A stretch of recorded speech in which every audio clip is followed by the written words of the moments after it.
Yé! Ó ń ṣá o. Kíní yìí ń ṣá o ẹ̀yin èèyàn mi. Ó mà ṣá o. Gosh. Ó ń ṣá, ó ń ṣá, ó ń ṣá, ó ń ṣá. Àsìkò ní gbogbo nǹkan. Ẹ káàárọ̀. Ẹ káàárọ̀, ẹ káàsán, ẹ káalẹ́, ẹ kúrọ̀lẹ́. Níbi gbogbo ẹ tí ń gbọ́ mi, ẹ kú ọjọ́ méjì mẹ́ta. Ọmọ yín olólùfẹ́ yín, Ajokeade, ọ̀rọ̀ Oyeolorun. Ó ń ṣá, ó ń ṣá, ó ń ṣá, ó ń ṣá. A gbọ́dọ̀ fi ṣeré. Ẹ kú ọjọ́ méjì mẹ́ta. Mo kí yín nílé lóko. Gẹ́gẹ́ bí a ti ṣe bá láyé, wọ́n ti ṣe sọ wípé gbogbo nǹkan ló ní àkókò, àkókò àti ìgbà. Àkókò ẹ̀rùn, àkókò òjò, àkókò ń ṣá la gbé wà yìí. Tán bá sọ pé ó ń ṣá, tó bá lọ ṣeré, tó lọ ṣáyà, tó lọ fẹ̀gbẹ́, tó lọ show off, tó ò dírà ẹ, wọ́n á máa kó yìnyín láyà yín ni. Torí náà a gbọ́dọ̀ fi ṣeré. Tẹ rí b'Àjọkẹ́ ṣe dì, mo dì káká ni mo dì kúkú. Mi ò gbọ́dọ̀ fi ṣeré. Wọ́n ní ọmọ tí ò níyàá. Ọmọ tó níyàá gan tó bá fi ohun tá à ń sọ yìí, tó bá lọ fi ṣeré, tó bá ṣèṣì lọ fi ṣeré, Ọlọ́run má jẹ́ ó bá rẹ̀ níbi tí ò sí o. Mo kí yín, mo kí yín, mo kí yín nílé lóko. Ẹ̀yin èèyàn mi gbogbo, ẹ kú ọjọ́ méjì mẹ́ta. Ẹ̀yin ìyá mi, bàbá mi, ẹ̀yin ẹ̀gbọ́n mi, ẹ̀yin àbúrò mi nílé lóko. Ẹ̀rin, ẹ kú ti mọ̀ Àjọkẹ́ ò fi ra ẹ̀ ṣeré. Gbogbo ìgbà lójú ẹ̀ máa ń dán gbinrin-gbinrin. Mo ti rọ́ sí i. Mo ti rọ́ sí i kó máa dán. Orúkọ tí ìyàwó bàbá mi kan fún mi nìyẹn ní kékeré. K'Ọlọ́run kó bá mi foríjì gbogbo wọn lọ́hùn. Wọ́n ti di ará ilẹ̀, máa dán ló máa ń pè mí. Máa dán, máa dán, máa dán. Orúkọ mi tí àwọn ìyàwó ilé sọ mí nìyẹn. Ìyàwó wa kan náà tún sọ mí ní Lady Cameron. Ìyàwó wa ni, ṣùgbọ́n ìyàwó tó di ẹbí ni. Lady Cameron, Àǹtí Ráfátù, k'Ọlọ́run bá mi foríjì wọ́n. Kó bá mi tẹ́ wọn sáfẹ́fẹ́ rere. Ìyàwó ẹ̀gbọ́n mi, á ní Lady Cameron, ìyàwó bàbá mi, ìyẹn á ní máa dán. Ó máa ń dán ni. Ọmọ tí ò wẹ̀ tó ń dán. Àgàgà kó tún wá lọ kó bí alábùkún bí kí náà tí ń pè, kí náà tí ń pe rọ́ọ̀bù mọ́ nǹkan kan. Ó máa dán gbinrin ni. A dúpẹ́ lọ́dọ̀ Ọlọ́run. Ẹ̀yin èèyàn mi, ẹ má fira yín ṣeré o. Ó ń ṣá gan ni o. Gbogbo koríko ti funfun lórí báyìí bá ṣe wà yìí. Ṣùgbọ́n kí la ti fẹ́ ṣe sí? Ibi tó rí dání sí náà, ibẹ̀ la máa gbé wà. Torí pé kí ni? Ẹni tí ò bá gba kàdárà, á gba kodoro. Mo wá tún fi àkókò yìí, mo fi kí gbogbo àwọn ọlọ́jọ́bí pé ẹ kú ọdún, ẹ kú ìyèdún, ẹ̀mí á ṣe púpọ̀ ẹ̀. Ẹ ṣọ̀pọ̀ ọdún. Àwọn tó yì tún bọ̀ lẹ́yìn náà, mo tún kí yín. Àwa tá dẹ̀ ti ṣe sẹ́yìn, ojú wa á tún rí ọdún, àṣọdúnmọ́dún. Wọ́n níbi tí ẹlẹ́kún gbé ń sunkún, ibi táláyọ̀ gbé ń yọ̀ lẹ́lẹ́kún ń sunkún. Má fi ọ̀run yọ̀ mí. Wọ́n ní gbogbo wa là ń lọ. Gbogbo wa là ń lọ, àsìkò ló yàtọ̀. Àsìkò ló yàtọ̀ àti ìgbà, Olúwa ló yé.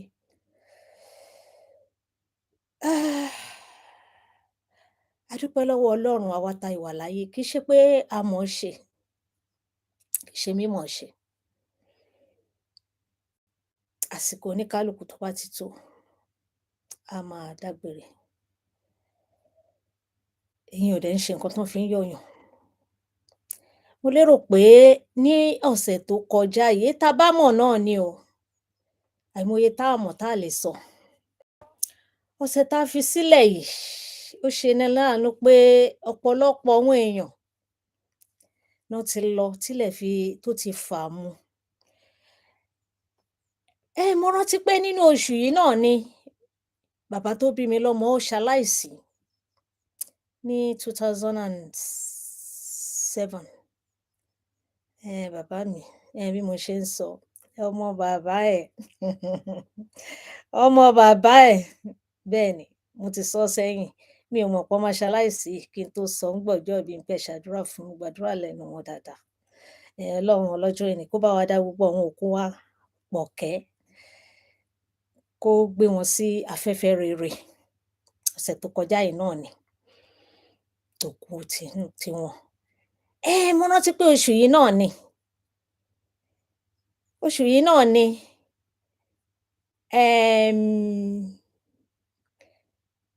ẹni tí ò láfiwé náà ni olólùfẹ́ wa, bàbá wa, èèyàn wa, tó jẹ́ pé tẹ bá dà á lẹ̀ kán ṣà, ìyẹn yìí ń bọ̀ lọ́nà. Bàbá wa Ẹ́gí Barrister Barry Wonder, ọlá tó bí wọn nínú tí ò lẹ́gbẹ́, tí ò láfiwé, ọmọ ò ṣe é pààrọ̀ Barry. Ńbo ló wà? Ẹ jẹ́ n fìyẹn lẹ̀. Aláìndé mo tún gbòdù dòde, ẹ wá gbọ́lá Barry mi ọ̀gbájé o. Ọ̀rọ̀ tó sọ pé ó sọ bẹ́ẹ̀. Ẹ ṣé, ẹ ṣé. Bó tilẹ̀ jẹ́ wípé bá ti ṣe ń yọ̀, bẹ́ẹ̀ náà la tún rí ọ̀rọ̀ ẹlẹ́kún dé. Èèyàn ò lè máa gbáre lọ kó má gbabi. Kò sólúwa ẹ̀ láyé yìí. Kò sólúwa ẹ̀. Àsìkò oníkálùkù ọ̀tọ̀ọ̀tọ̀.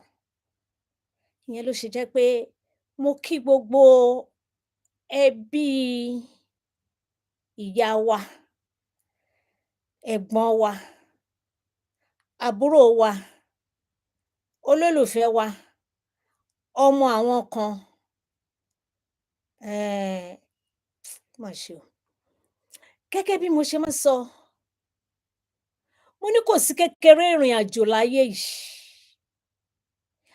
Mi ò jáde ńlé, ọ̀bẹ ti gé èèyàn kan lọ́wọ́ mi ò ní lò ó mọ́, kò sọ́gbọ́n ẹ̀. Mọ́tò ti pa èèyàn kan mi ò ní wọ mọ́tò mọ́, kò sọ́gbọ́n ẹ̀. Ìbalùwẹ̀ ló wọ̀ ló yọ̀ ṣubú, mi ò ní lọ wẹ̀ ńbẹ̀ mọ́, kò sí. Ọ̀nà tóníkálùkù máa gbà lọ kádàrá ni, ó ti wà ńbẹ̀. Àyànmọ́ ò gbóògùn. Ọ̀nà tóníkálùkù máa fi jẹ́ orúkọ tán ń sọ yẹn, tán fi ń pè ní òkú, á dẹ̀ gbàgbé orúkọ. Onítọ̀hún á wá di òkú. Kábíyèsí rẹ̀. Wọ́n ní ẹni tó bá mọnú rò, á mọpẹ́ dá o. Ẹ jẹ́ ká máa rò ó, ó wà nínú Bíbélì náà. Tá bá rántí ọjọ́ yẹn, tí gbàgbé ò kí ń ṣe wá, bóyá á tètè máa wò ó wípé jẹ́ ń yí padà, jẹ́ ń ṣe rere. Jẹ́ ń kúrò nídìí rádaràda, àbòsí, ọ̀tẹ̀, èké, ìfẹnubátẹnijẹ́, ẹ bá wọn jẹ, ẹ bá wọn mu, ẹ tún máa ba èèyàn jẹ́ lẹ́yìn. Ẹ kúrò nídìí ẹ̀, ijọ́kanjọ́kan, kẹ́ bá lè fi ohun tó da sílẹ̀ fọ́mọ. Torí ohun tá bá ṣe, àwọn ọmọ wa máa jẹ́. Ibẹ̀ kọ́ ni mò ń lọ. Wọ́n ní kò sí kékeré ìrìnàjò. Inú ilé nìyá yìí ti lọ sí balùwẹ̀ tó ti yọ̀ ṣubú tó ti kú. Kí wá ni?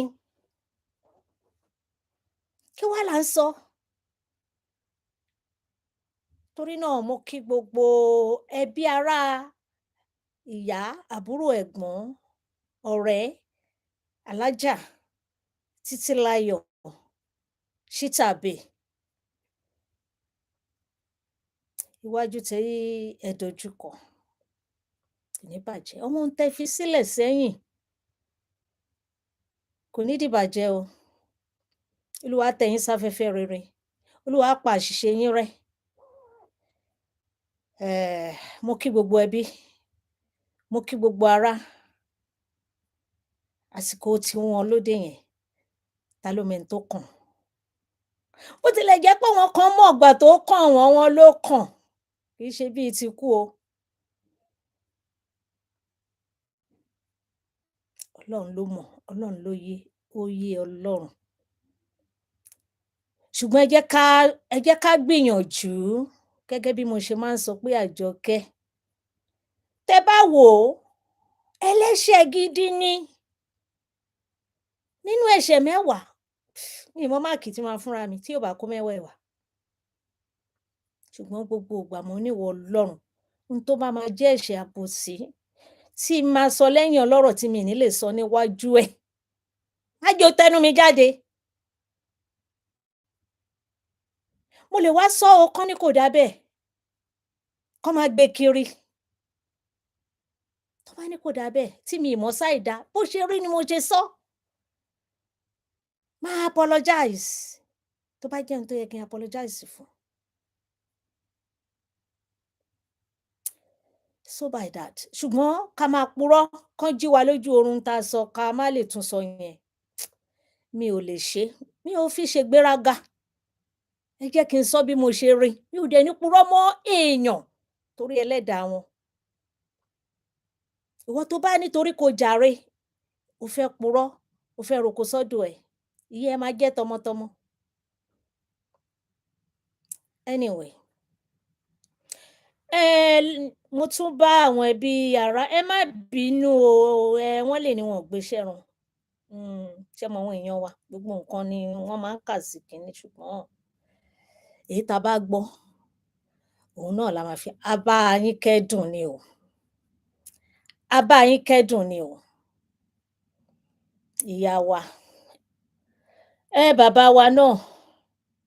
Bàbá wa, ẹ̀gbọ́n wa, àbúrò wa, olólùfẹ́ wa. Mo kí ẹ̀yin náà.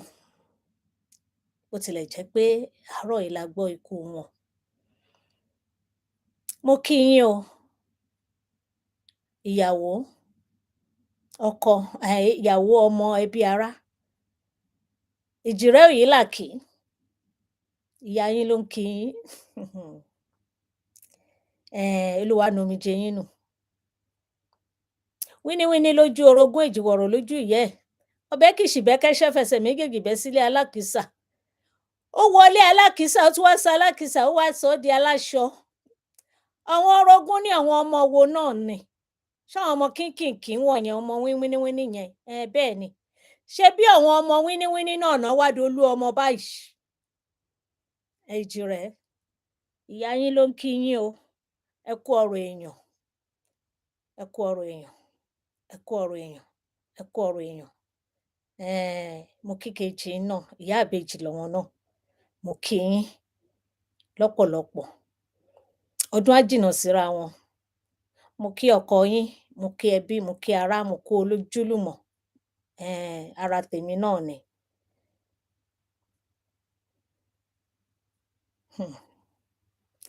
Ẹ̀yin èèyàn, ẹ jẹ́ ká ṣe dáadáa o. Kó má jẹ́ gbà tó bá ti ṣẹlẹ̀ báyìí náà ni a máa rántí ikú o. Àtàjọkẹ́ tó ń sọ̀rọ̀ yìí. Ọlọ́run á foríjì yín bàbá. Mo bá yín kẹ́dùn. Ẹ ṣé mo dúpẹ́. Kí àwa bọ́ sí orí gbàgede ètò. Ká má fàkókò ṣòfò bẹ́ẹ̀ tí ṣe mọ̀ Àjọkẹ́. Mi ò fẹ́ pẹ́ púpọ̀. Ṣùgbọ́n ní kí ló dé tó lè máa jáde lójoojúmọ́? Olúwa fààyè gba gbogbo wa. Báyè bá ṣe yọ sílẹ̀, bẹ́ẹ̀ náà la ṣe máa ṣe. Torí kí là ń ṣe lóko tá ń dòru ọ̀gànjọ́? Kò yé mi.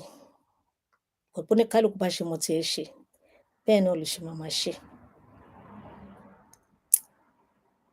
Kí la mú wá ní ọjọ́ ti èní? Lákọ̀ọ́kọ́, Olúwa náà mọ̀, baba God ó máa ń yé ẹ ṣá, ó máa ń yé yín, máa ń yé yín. Ẹ mọ̀ pé Àjọkẹ́ ti gbàdúrà, ṣùgbọ́n bó ti wù kó rí, mo fọpẹ́ fún Ọlọ́run Baba, mo fi ọpẹ́ fún Ọlọ́run Ọmọ, mo fi ọpẹ́ fún Ọlọ́run Ẹ̀mí Mímọ́.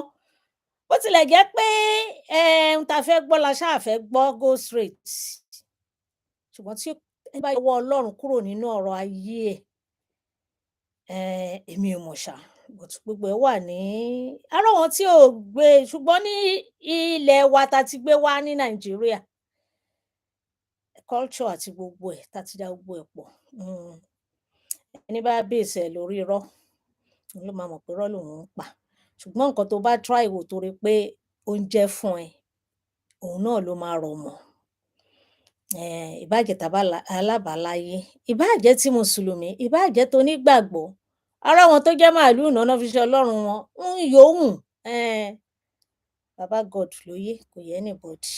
Torí náà, Baba mo dúpẹ́ lọ́wọ́ rẹ pé a tún wà ní ọjọ́ ti èní, kì í ṣe mímọ̀ ṣe. Torí náà, ọmọ yín tún wá, mo bẹ̀rẹ̀ ètò pẹ̀lú orúkọ yín, Alpha àti Omega, ìbẹ̀rẹ̀ àti òpin. Ọmọdé mo ṣe bá àgbà, mo ṣe bá ẹ̀yin ìyá mi, ẹ̀yin ìyá dáadáa, ẹ̀yin ìyá dáadáa, ẹ̀yin bàbá dáadáa, kì í ṣàwọn ìyá tó ń gbẹ́dìyẹ sẹ́nu ọ̀nà fún wa o. Ẹ ti mófo. Ẹ jọ̀ọ́ ẹ̀yin èèyàn mi, ìyẹn kọ́ mo bá wá láàárọ̀ yìí. Ẹ rí i pé mi ò tíì mú àkọ́lé sí i, àkọ́lé tà, torí mo sáré ṣe pápàpá ni. Kódà mo ti ń struggle pẹ̀lú ẹ̀ díẹ̀díẹ̀ k'Ọlọ́run tó bá mi ṣe, kó tó bọ́ sójú ẹ̀, a dúpẹ́ díẹ̀díẹ̀ náà ni. Kí la tún mú wá? Mi ò tiẹ̀ fi bẹ́ẹ̀ wo nǹkan tó ń ṣẹlẹ̀ lọ títí. Ṣùgbọ́n mo rí i pé nínú ọ̀sẹ̀ tí a gbé wá yìí, èyí tó bá jọ mọ́ tiwa, òun náà ni a máa sọ nípa ẹ̀. Ká kọ́kọ́ bẹ̀rẹ̀ lórí ọ̀rọ̀ wa lórílẹ̀-èdè Nàìjíríà. Torí pé kí ni? Ọ̀rọ̀ Nàìjíríà ó jẹ wá lógún. Bó tilẹ̀ jẹ́ pé àwa tá wà níbí la máa ló dàbí pé ó máa ń ká lára jù. Àwọn tọ̀hún don't worry as usual, kí lẹ fẹ́ ká ṣe? Kí lẹ fẹ́ ká ṣe? A ṣáà ní para wa. Bẹ́ẹ̀ ni, kò sẹ́ni tó máa para wa. Àwa náà tá dẹ̀ ń ṣe, à ní para wa sórí ẹ̀. Èyí tá bá lè ṣe la máa ṣe. Ìṣítí ló wà fún. Ìṣítí ni gbogbo eléyìí. Kì í ṣàwa tá ń sọ̀rọ̀ yìí la máa mú kí Yorùbá nation kó dúró. Kì í ṣe àwa. Ọwọ́ ẹ̀yin tẹ wà lọ́hùn lẹ máa ti ṣe. Tẹ bá sún kan ògiri. Torí pé mo kàn tiẹ̀ ń wo gbogbo ẹ̀ ṣá pé kí ló dé? Àwọn people wọ̀nyí,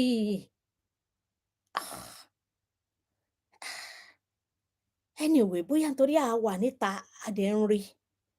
Torí àwọn nǹkan míì wà tó jẹ́ pé tá bá délé náà, tá bá ń wò báyìí, á dẹ̀ máa wò pé ó bá wọn lára mu.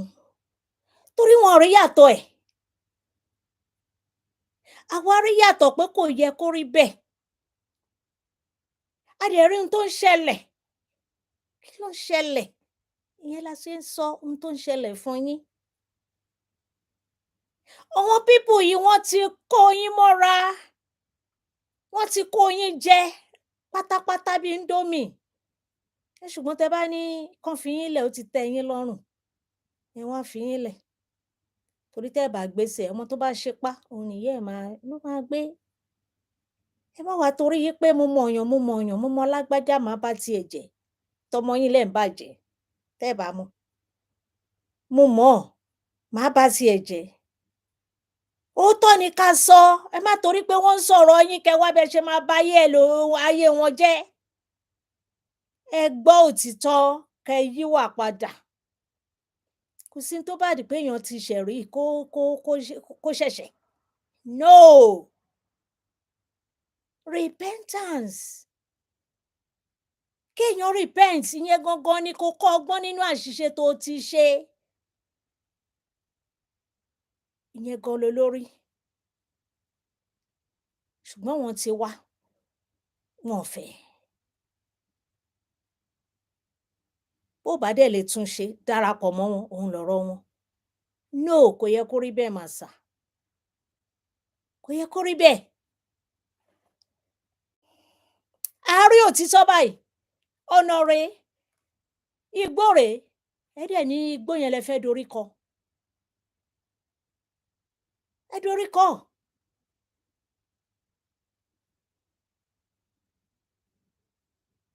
Ìjọ wo la fẹ́ ṣe yìí gbà? Àwọn èèyàn gbéra, wọ́n dìde, wọ́n wò ó wípé kíní yìí ò yẹ kó rí bẹ́ẹ̀ sẹ́ẹ̀. Ẹ jẹ́ ká ṣe àtúnṣe. Lóòótọ́, àwọn èèyàn lè ti wà ní àárá àwọn tó ba kíní yìí jẹ́.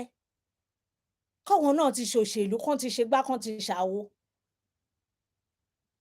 Wọ́n dẹ̀ wá yọra wọn kúrò. Ẹ wá tún sọ wípé ṣe bọ́n ti ṣòṣèlú rí. Àwọn eléyìí a ti mọ̀ pọ́n ṣòṣèlú rí, wọ́n dẹ̀ yọra wọn. Kì í ṣe èèyàn kan ló lọ gbé wọn dìde nínú ilé wọn. Kì í ṣe pé wọ́n sọ pé wọ́n fẹ́ darapọ̀ pé kíní, àwọn náà rí pé kò right mọ́.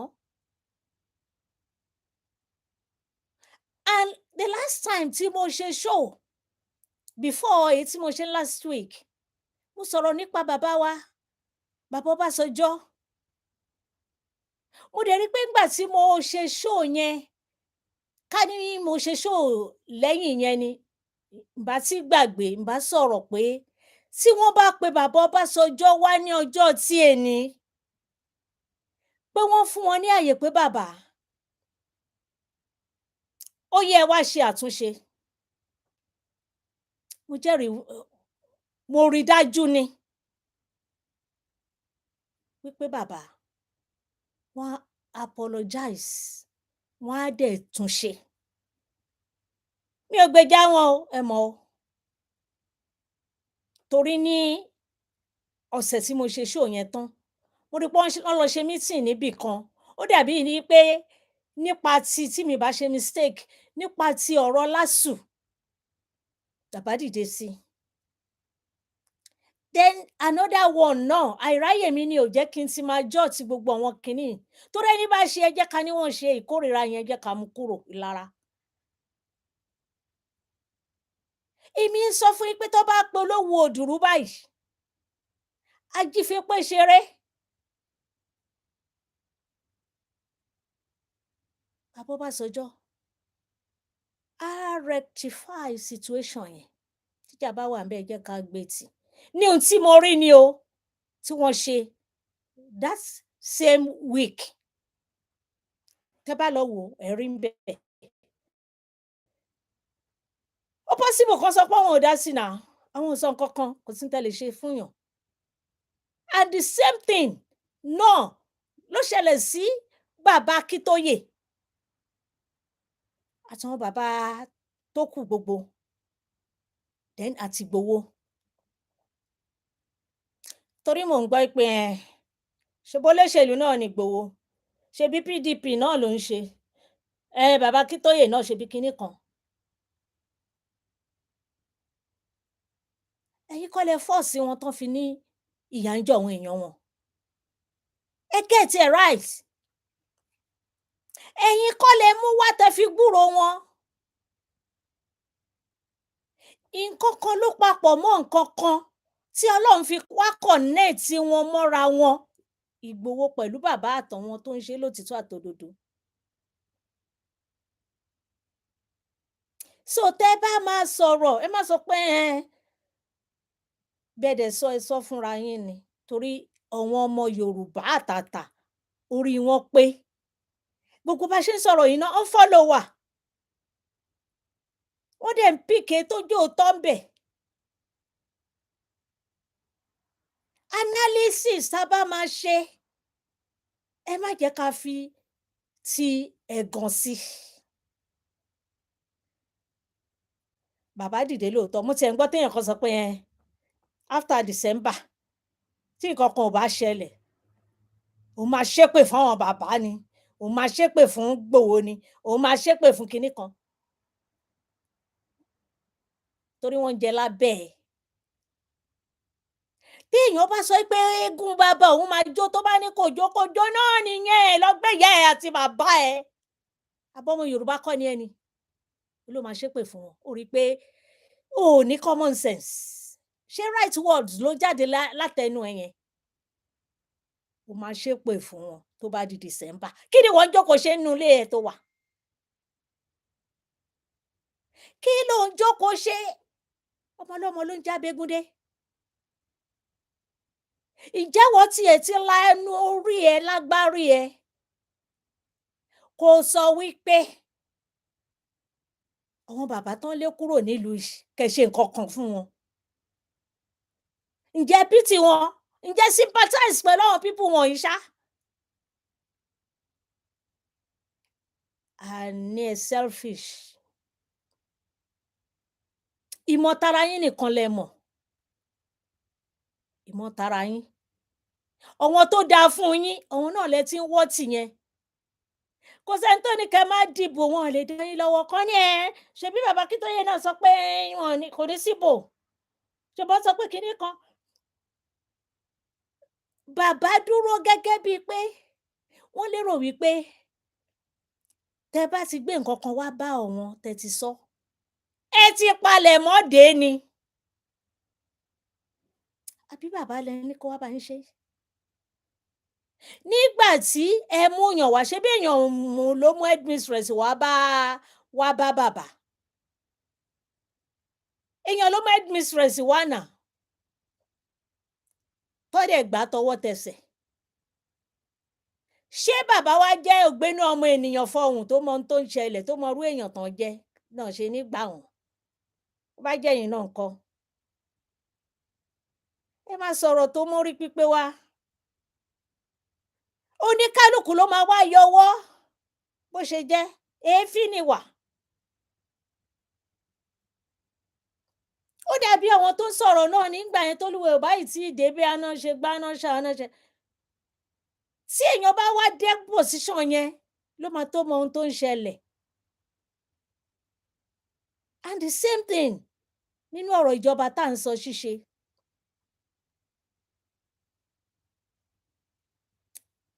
Ó kàn jẹ́ wípé àìnífẹ̀ẹ́ àti àṣejù àtàìníkanṣe òun lọ̀rọ̀ ti àwọn orílẹ̀-èdè wa tán mọ̀ọ́mọ̀ fi ń jìyà. Gẹ́gẹ́ bí mo ṣe máa ń sọ pé èyí tá bá dé bá náà la máa sọ. Wọ́n ti sọ̀rọ̀ Igwe, ó ti lọ rẹ́kẹrẹ̀kẹ. Mi ní much tí mo fẹ́ sọ lórí ìyẹn torí pé ńgbà míì ẹlòmíì máa sick tẹ́ ẹ̀ ní mọ̀ pé ó sick. Àárẹ̀ máa wà lára ẹlòmíì but torí pé ó ti ń wọṣọ dáadáa, ó ti ń jáde, ń darapọ̀ mọ́wọn èèyàn, ó ń fi ìgbójú pé ẹ mọ̀ wípé depression wà lára ọ̀pọ̀lọpọ̀. Tó dẹ̀ yẹ kí ó seek fún help or kí àwọn èèyàn kán wò wípé arábìnrin bó ṣe róṣọ yìí kò ṣe dáadáa, òdì ló rò. Àgàgà wa a ní sọ ẹlẹ́yẹ ẹ̀ la máa dúró dè. Arábìnrin àtíkè tó bù rẹ́ jù yìí kò bá kọ́lọ̀ ẹ mu, kò dáa báyìí. A ní sọ kàkà bí àtúbú sílẹ̀ ni. Ẹ dẹ̀ ní mọ̀ nǹkan tí onítọ̀hún go through lábẹ́ ilé ẹ̀.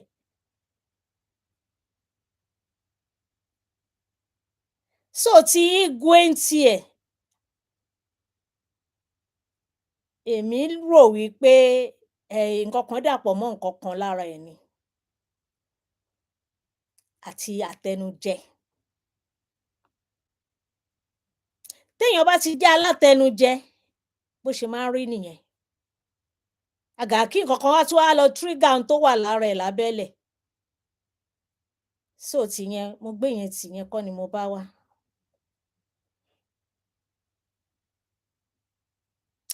Now, ẹ jẹ́ ká wá tún sọ lórí ọ̀rọ̀ tó ń ṣẹlẹ̀ yìí gangan. Torí wọ́n á ní tí lágbájá nìkan náà ń rí sọ tí bẹ́ẹ̀ ni torí àwọn lágbájá náà ìwà lórí ipò. Nígbà tí Jonathan wà lórí kinní gbogbo wa náà la dẹnu bò wọ́n ta sọ̀rọ̀ nípa Jonathan ó ṣe dáadáa kò ṣe ó dà ǹjẹ́ kì í ṣe oṣù yìí náà ni ọjọ́ ìbí torí mo rántí mò ń ṣe program gbà náà lọ́hùn ní 2012 kọ́ ni or 13 tí wọ́n wá síbí báyìí. A sọ nígbà náà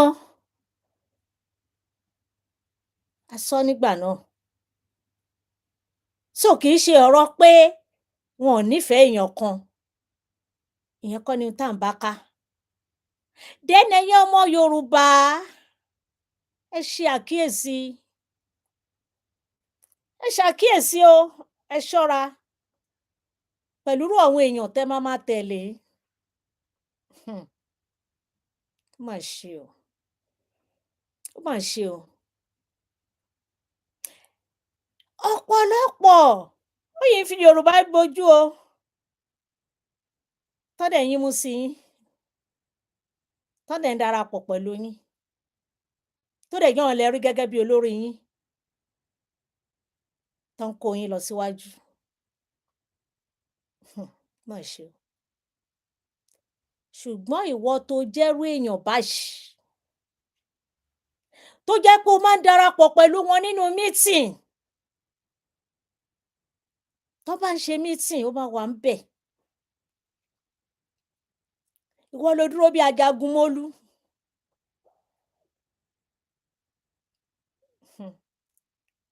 Olúwa ni òun ń bọ̀ kánkán ó máa san fún ẹ abájọ tó máa ń pariwo mi ò fẹ́ pè mi ò fẹ́ pè ẹ má fetí síbi èpè yẹn ẹ skip ẹ iṣẹ́ owó ẹ á jábọ̀ fún ẹ àdàbí tó bá yẹ pé òṣojú méjì. Ìwọ ló máa gbọ́ teku lọ́rọ̀ fún tẹyẹ bó ṣe ń ṣe láàrin wọn rè. Ọlọ́run rí ẹ o lọ kọ́lẹ̀ lénìí Olúwa máa mú ẹ àṣírí ẹ máa tú àṣírí ẹ ò ní bò kò dẹ̀ ní pẹ́ kò ní jìnnà lọ́kọ́ sílẹ̀ tí ẹ̀san máa fi ké lórí ẹ àfi tó bá lọ yí padà tó bá jẹ́ àbòsí ló ń ṣe láàrin ọ̀rọ̀ Yorùbá nation yìí tó ń dúró sí meeting tó ń darapọ̀ pẹ̀lú wọn tó ń gbọ́n tó ń sọ ń bẹ̀. Tójú yìí agbọ́teku rò fẹ́ yẹ agbọ́tẹyẹ rò fẹ́ ku ẹ̀san á ké lórí ẹ wàá regret ayé ẹ lọ gbà bẹ́ẹ̀. Ó bẹ́tà fún ẹ kó come out kọ́mọ̀ yìí pé mi ò ṣe Yorùbá mọ́ nation mo fẹ́ lọ bá àwọn ẹlẹgbẹ́ mi àwọn ẹlẹgbẹ́ ẹ wọ́n wà ní Yorùbá nation ó fẹsẹ̀ kan dúró sílé ó fẹsẹ̀ kan dúró síta ó lọ ń gbọ́rọ̀ bí òun gbé lọ fún wọn ó wá ń wá àwọn èèyàn tó máa kó sẹ́yìn máa dàbí ẹran Olúwa á dà ẹ́ ríboríbo Olúwa á dà ẹ́ ríboríbo ó máa bẹ́tà fún ẹ o kó tètè ya jẹ́wọ́ kó tètè too late torí ẹ̀gún alálẹ̀ ó máa rí ilé ẹ lórí ó fẹ́ o kọ̀ ń bọ̀ lórí ẹ yé ṣekúṣẹyẹ yé ṣekúṣẹyẹ kó máa wẹ̀ nínú àgbo kán mú ẹ lọ wọlé bí tó ga jù kó máa jí kán máa tì ẹ́ bọ̀ kán máa fà ẹ́ ro ó máa jẹyẹ ẹ̀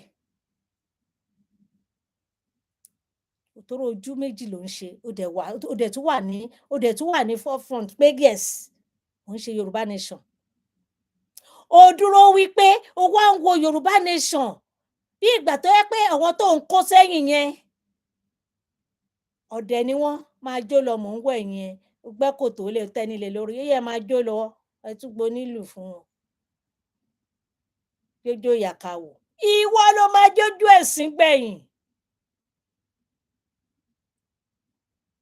ìwọ ló máa jójú ẹ̀sìn gbẹ̀yìn ṣókèṣódò á pè síbí pè sọ́hùn.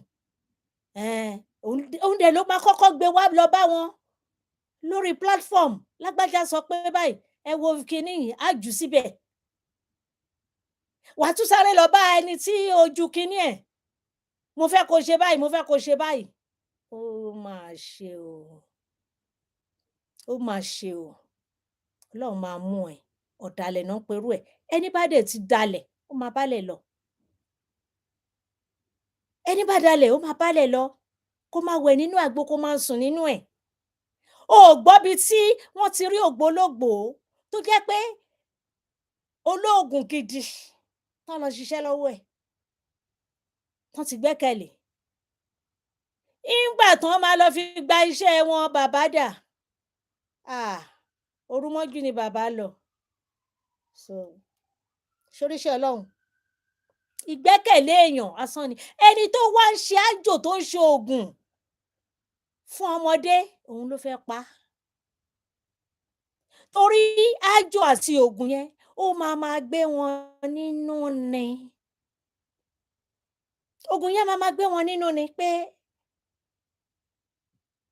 mo ti rìn jìnnà. Wọ́n ti mú ẹ wọbi tí ò yẹ gbogbo tó yẹ kó tojú bọ̀. Torí náà, kí lẹ fẹ́ ṣe? Ẹ tẹ̀sí ìbọn lára òun.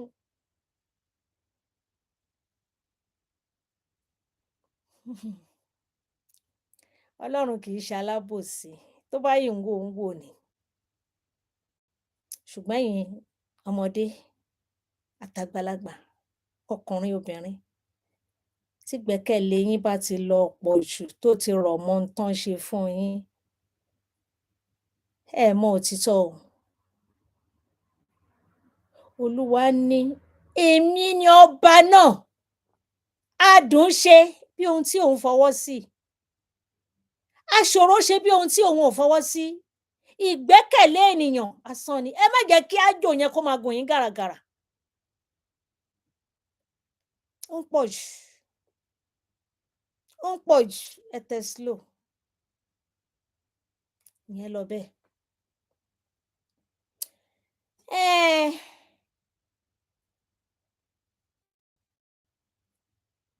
Mo ì fẹ́ yànnàná ti àwọn bàbá. Wọ́n ní kí ni tiẹ̀ pẹ̀lú àwọn bàbá yìí ṣe jẹ́ náà.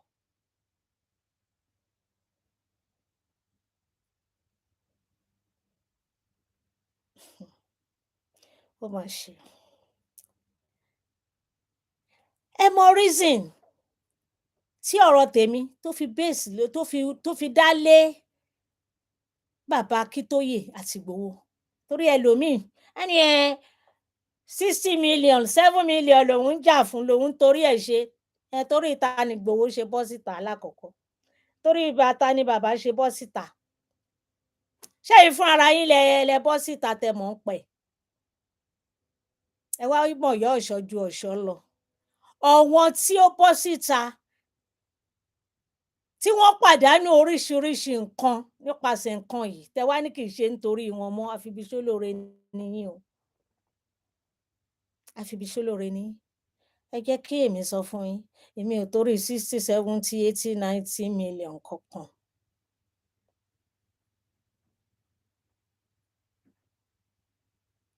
Ọlọ́run ló lè jà fún yàn. Èmi ò torí ìjà. Ṣùgbọ́n èmi ń sọ ọ̀rọ̀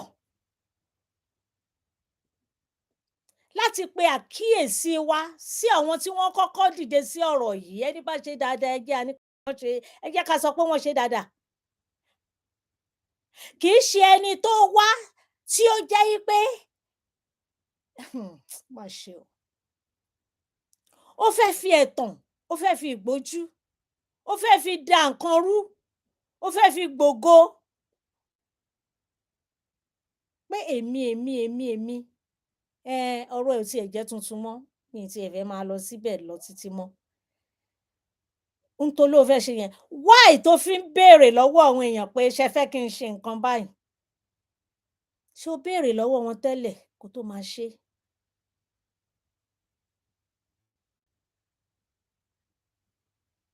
Ohun tó mú mi tún padà sí orí eléyìí ni ẹni tó sọ pé òun máa ṣépè fún àwọn bàbá. tán bá gbé ọ̀wọ́n wọ 2023. 2023 tó kújọ́ mélòó wọ́n máa gbé yín wò ètò ju 2023 lọ tẹ́ ẹ̀ bá dìde fún ara yín. èyí tó ju 2023 wọ́n á gbé yín wọ̀.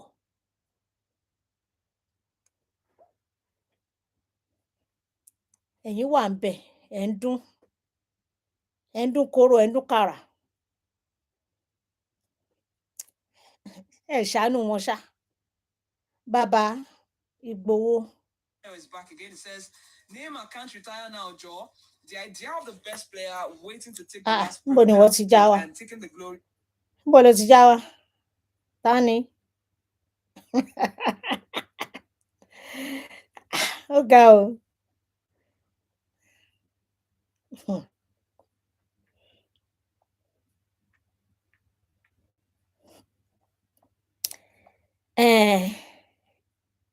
nítorí àwíjàre kí tó wá tán lẹ́nu torí pé kí ni ṣókí lọ́bẹ̀ oge. ohun tí mo mú wá òun náà ni ọ̀rọ̀ bàbá wa. ní bàbá ta ni? bàbá ta ni? bó ti ń kórí ṣé bọ́mọ Yorùbá náà yìí ni. ṣùgbọ́n ẹni tá a bá wí fún ọba jẹ́ ó gbọ́. mi ní tí run comment tèmi.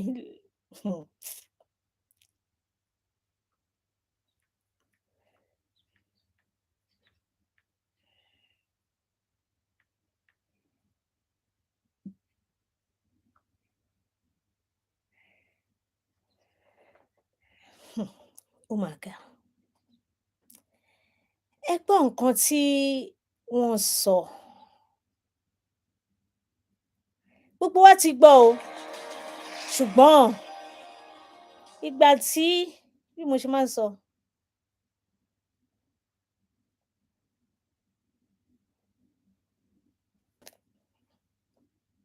kéèyàn kàn. The situation of security in the country head on, so the country can effectively provide security support for its neighboring nations.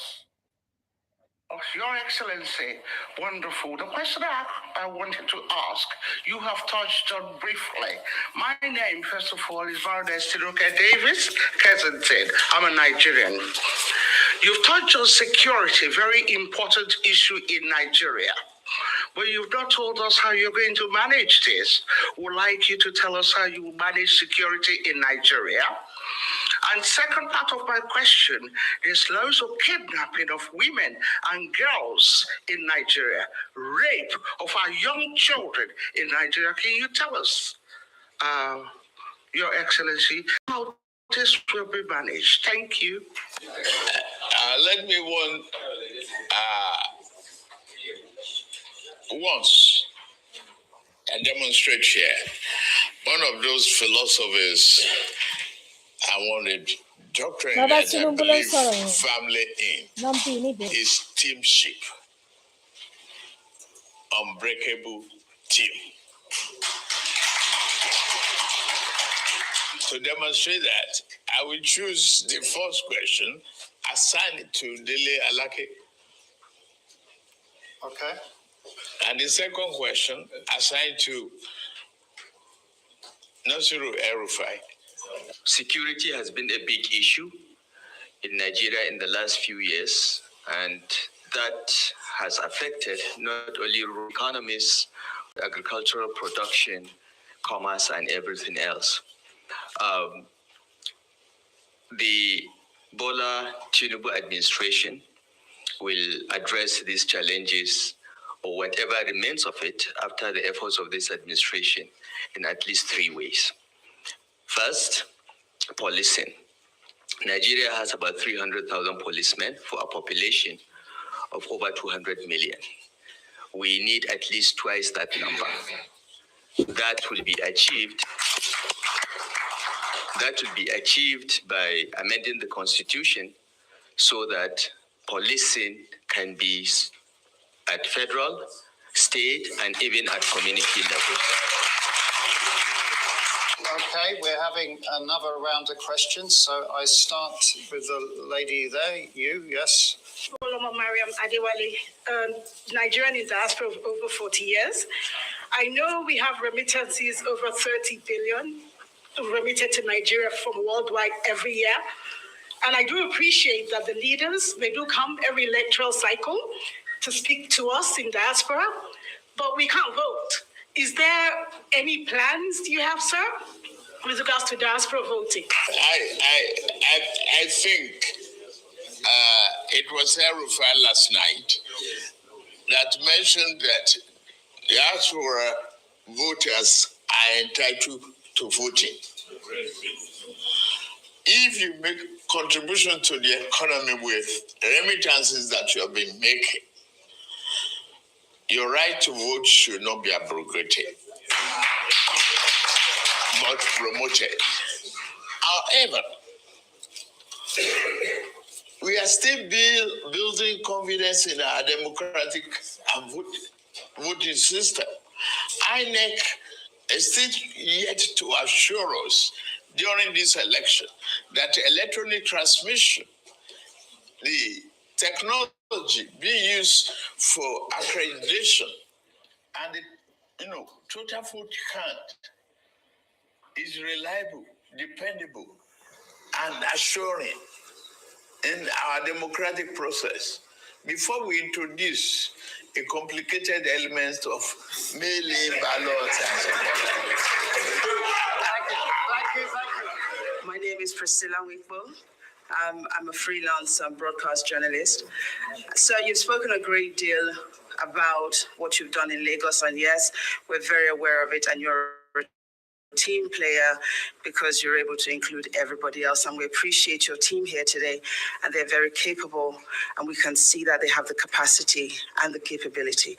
However, God bless sir, you, Priscilla. And as Nigerians, we would very much like to hear from you, because we believe the office of the president, if voted in, will be you and not your team. Good, so on that note, sir, if I may, I haven't seen this before. We haven't seen you engage with Nigerians on a one-to-one interview or at any Priscilla. of the live programs that has been going on.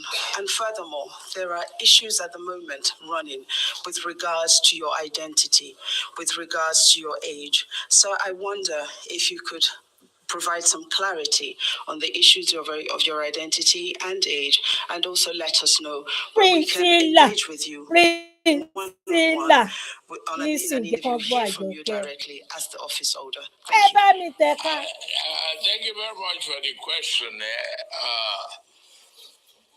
It's inquisitive. Of course. But at the time of birth, I was dated March 29, 1952, and the family record. I didn't think then, that day, I've determined to be, or decided to be, a president of the Federal Republic of Nigeria. Not even that I'll go to politics. I've a very good exposure in life. My record is consistent. And the school and the university, they question, they now convinced that they wasted their money and their time. The record is there. The transcript is there. So in March 1952,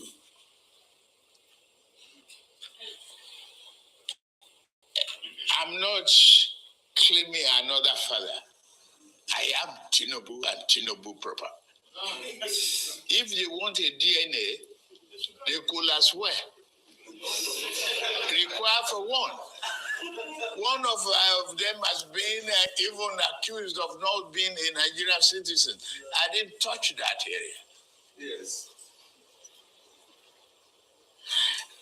Equally, it remains the same. Deloitte, Chicago State University, where I graduated, has attested to that. Now I can announce that I've received my original replacement degree certificate from them. The lodge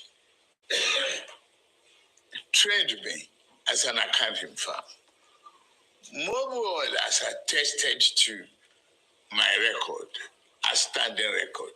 I got to the pinnacle of my career in the private sector. Who among them can brag about it? Now, yes, you want to wrestle with the pig, you got to live with the dirt. That's what I'm doing. I go into politics, knowing fully well that it's a muddy water. Smog will come. You will have to live with the dirt and make sure you are upright to finish the job. Thank you. Any part of it that I didn't answer? That one-to-one conversations. One-to-one conversation.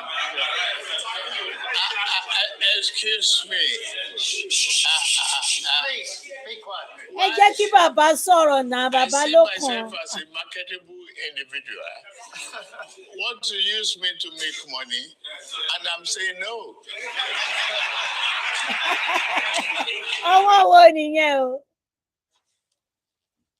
Right, we're not being joined now by Rice Chief Correspondent John Cookson, who was live at Chatham House yesterday. John, pleasure to have you. Can you give us a lowdown of what really went on at Chatham House and, as regards questions and delegations and all of that? John? Hey, good morning, guys. Great to be on the show. You didn't put my question in. I asked him, this question was, we've had 2 terms of the Buhari administration, of which he's been a key part. And I asked him, given all Nigeria's problems with theft of oil, inflation, what makes him a good candidate to be president, given that he's been involved in the current administration for the last 2 terms? And basically he rolled back and said, well, I wasn't the president, Buhari was. It was an extraordinary gathering at Chatham House. Chatham House, if viewers don't know, is the holy of think tanks, if you like. And it was once the home of Gladstone and Pitt, British prime ministers. World leaders have spoken there: Mandela, Reagan, Thatcher, Kenneth Kaunda, Gandhi, Ben Gurion. And yesterday we had Bola Tinubu holding court. It was all very theatrical.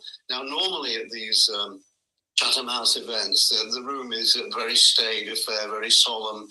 You have academics, lawyers, some journalists asking the leader in question, for example, Hillary Clinton, a few softball questions, and things go fairly smoothly. But this time, Chatham House was absolutely rammed solid with Tinubu supporters who sort of cheered his every applause line. It was most extraordinary. Meanwhile, outside, there were lots of supporters. The police had to be called at one point because things got out of hand as far as the boisterousness went on, but things soon calmed down. So in many ways, it was extraordinary, not least by the fact that you noticed from that clip that you just played that questions were asked from the audience, but he didn't reply to many of them. He got proxies in the audience, potential members of his new cabinet if he wins the election, to give the answer. So many ways, it was an extraordinary event yesterday. All right. Now, what's come up from a number of people, the debate online and from people who watched his lecture and the question and answer session, is that it was quite unusual for someone who was meant to be speaking to the people, as you just mentioned, to delegate responses, at least majority of his responses, to his surrogates who were present there. Is this a usual or an unusual occurrence? Because for the sake of argument, what he said is that it is in the spirit of, in his words, teamship, or perhaps it's team spirit. Is that normal, or is that showing that he's willing, he's a team player, and he's a man as a leader? Because leadership is not, by one person, that he's able and willing to delegate to others. Is that normal? Well, that's one way of looking at it. The other way of looking at it is If you're not there, that's giving the wrong answer that might come and bite him on the bum later, so he can blame someone else for saying the wrong thing. I've never seen it. It wasn't a press conference. It was a Chatham House event to which the press were invited, as well as his supporters. And I've never seen that before. There were some other serious points that I did pick up at the event that haven't really been mentioned so far. Worth running through some of the points that he made quite well. And that was that he believed in, he wanted to see no violence at the election, which brought a lot of applause. He said that he saw Nigeria as a beacon of hope to other nations. He discussed many aspects of the environment. He said that gas was the future. He agreed with the findings of the COP conference. He believed in the African Union. He said that he wanted to increase the Nigerian economy by 7%. So in all the sort of the theatrics and the back and forth, there were some serious points being made by this man. But overall, one did get the impression that he didn't want to answer a lot of questions. Okay, John, two quick things. The first one, of what value is Mr. Bola Ahmed Tinubu, Senator Bola Ahmed Tinubu, coming to talk at Chatham House? We all know that Chatham House is a very prestigious platform, but the voters are not in London. He's not seeking to be the Prime Minister of London. Why coming to London? President What of for? Nigeria. So what is the value of that Are we engagement, voting? considering that Nigeria does not even have diaspora voting? That's one. The second one is that we were told that there was some drama outside the premises of Chatham House, which is supporters and those who are opposed to him, staging their own melodrama outside the Chatham House. Did you take a look at that, and what's your take in that regard? Those two issues. You make a great point. There are about 100,000 Nigerians in the UK at any one time. As I understand it, they can't vote in the Nigerian presidential election unless they go to Nigeria and vote. There's no proxy voting from the UK, nor can they, as I understand it, directly fund his campaign. So why did he come to London? Why? The What for? opposition will say that he came up for one reason was You did the same thing to Buhari. He was questioned about his health, and apparently he's in the best of health. So why did he come to Chatham House? Why doesn't he do these major speeches in Nigeria, is your question. And I think we've got the answer, because the coverage that he got has been quite incredible, especially on social media. I mean, he was given a platform effectively on the world stage rather than to a domestic audience. And here we are talking about his speech in London. So I think we're probably answering our own question here.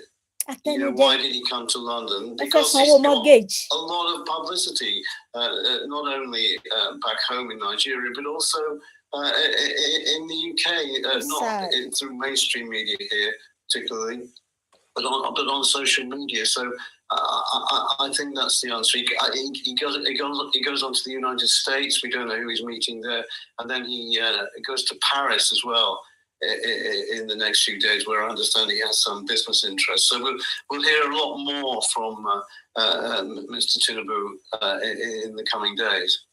Yeah, but what about the crowd outside? The melodramatic, display outside the Chatham House. There were some rumours that it was rent a crowd. They were paid to be there. I can't prove that either way. I mean, people there came from all over the country. Kò I yé èèyàn, interviewed ẹ on lọ air on ṣèranù, Rise àwọn tó yesterday kó yín lọ afternoon. gan. Alabosi wà lára wọn. Wọ́n kó yín lọ tó jẹ́ tiẹ̀ ló ń ṣe. 300-mile journey from London. They did come from all over the Wọ́n ṣe country. tí yín náà. I did, Wọ́n dẹ̀ ń bí out àyín of bí the ẹran kó corner yín of my sẹ́yìn. eye, notice some opposition supporters with a placard saying no to drug dealers. Ẹ̀yin èèyàn mi.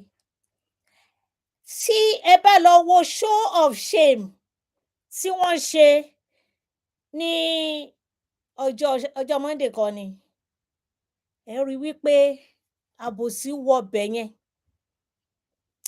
Èèyàn kan wá sọ wípé mo rí níbi tó ti ya flag pé wọ́n ń sọ̀rọ̀ ọmọ Yorùbá, ṣọ́mọ Yorùbá kọ́ lẹni tá à ń sọ yìí, ó ya flag. With your flag tó ya, ìyẹn ò jẹ́ tuntun. Ara ẹni tó ya passport tó ju tiẹ̀ lọ, flag àkísà ló ya. Ara ẹni tó ya passport. A dẹ̀ rí ẹni tó ya ID card membership.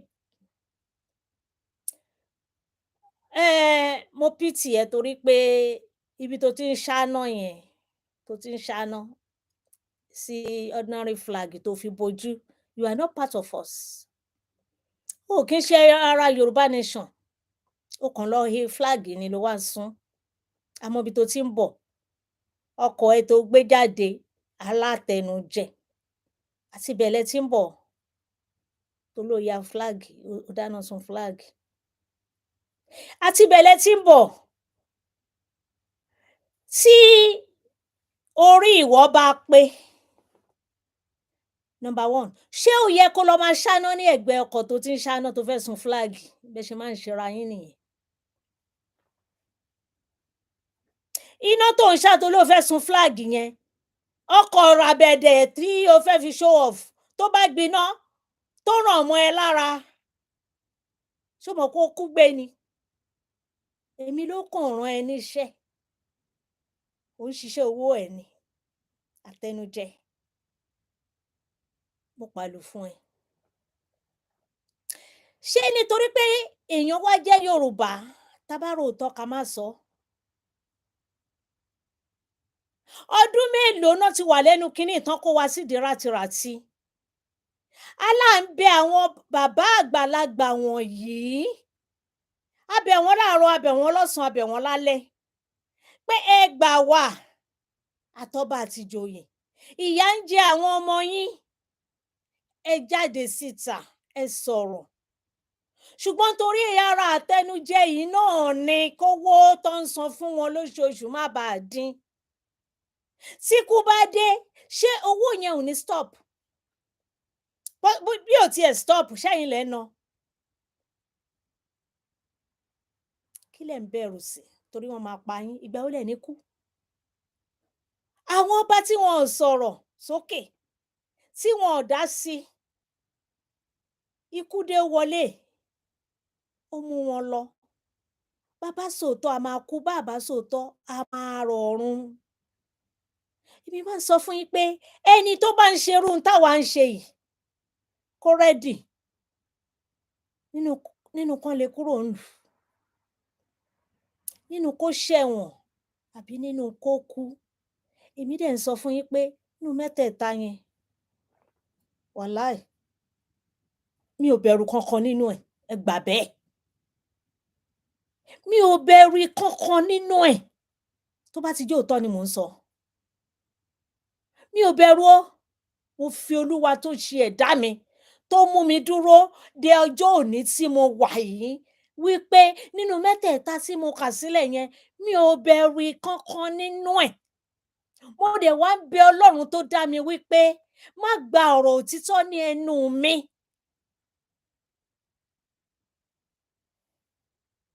Mi ò mọ̀ ṣe o. Ẹlẹ́ṣẹ̀ ni mí. Mo ti ṣàṣìṣe sẹ́yìn. Ṣùgbọ́n mò ń bẹ Ọlọ́run fún ìdáríjì ẹ̀ṣẹ̀. Ṣó ti yé? Mi ò pa yán, mi bá tèèyàn jẹ́ o. Kì í ṣe yẹn ni mò ń bá yín sọ. mi ò bá kẹ́ má ní tọrọ ẹ̀ṣẹ̀ mi ò bá tèèyàn jẹ́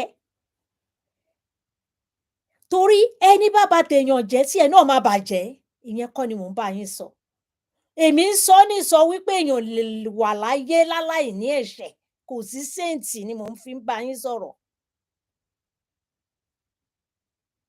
èèyàn kò rìn kórí ẹ má mì ìyẹn ni mo fi ń bá yín sọ̀rọ̀ ṣùgbọ́n ẹ̀yin tẹ́ fẹ́ torí àtẹnujẹ tẹ́ máa bá tèèyàn jẹ́ tẹ́ ẹ̀ ní sòótọ́ owó náà kò lè mọ yín lọ́wọ́ owó tẹ́ ń gbà ní ìdírọ́ kò lè mọ yín lọ́wọ́ ẹ lọ wo àwọn tán ti gba owó orú ẹ̀ sẹ́yìn gbogbo nǹkan ogún tán fi sílẹ̀ ó di rátiràti igbó ló ń wù sínú ilé wọn lọ bí ilẹ̀ bí ẹni. Which is ẹ máa gbọ́ lọ mò ń bọ̀. reference to an investigation many years ago ẹ jẹ́ n fà sẹ́yìn díẹ̀.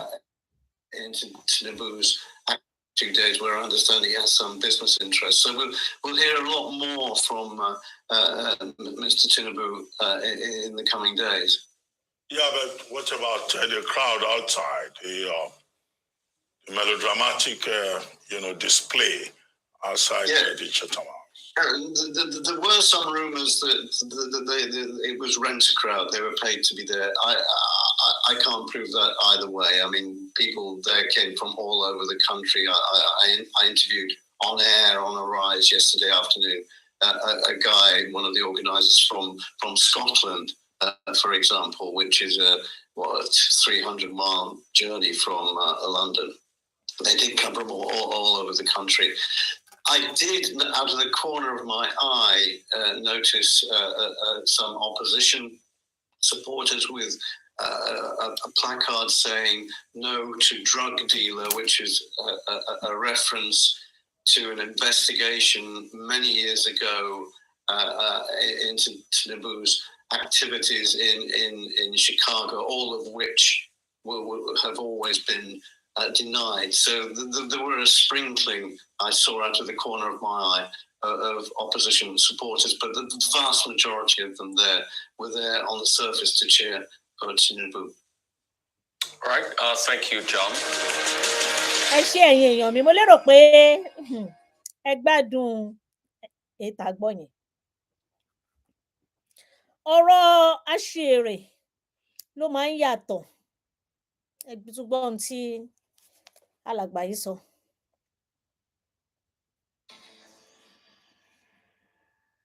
It's not usual that an appearance by a Nigerian presidential hopeful at the world-famous think tank Chatham House in London ends up becoming enormously controversial.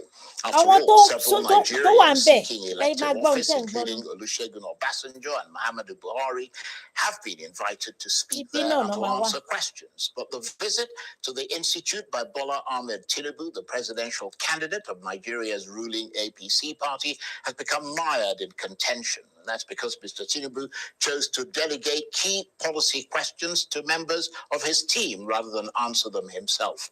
Mr. Tinubu said he'd allowed his team members to answer questions on his behalf as a demonstration of what he called teamship. But the opposition PDP has described it as embarrassing, disgraceful, and a tragic display of emptiness. So has avoiding the media now become the trademark of Mr. Tinubu? Or does he have a point when he says that delegating people to speak on his behalf was a way to show the caliber of his team?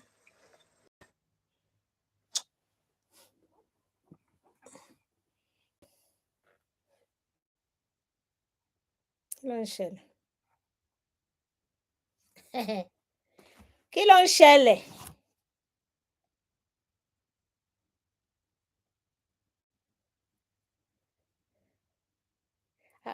Kí ló ń ṣẹlẹ̀? Ẹ jẹ́ a sọ̀rọ̀ náà, ẹ sọ tiyín. Ẹ jẹ́ a gbọ́, ẹ sọ tiyín.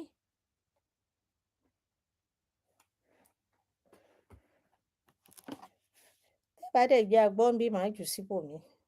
Pé à ní gbọ́ yẹn, irọ́ ni. A máa gbọ́. Má jù síbòmí. Ta ni? Kí lẹ rò pé mo ṣe ní oríṣiríṣi lọ́wọ́?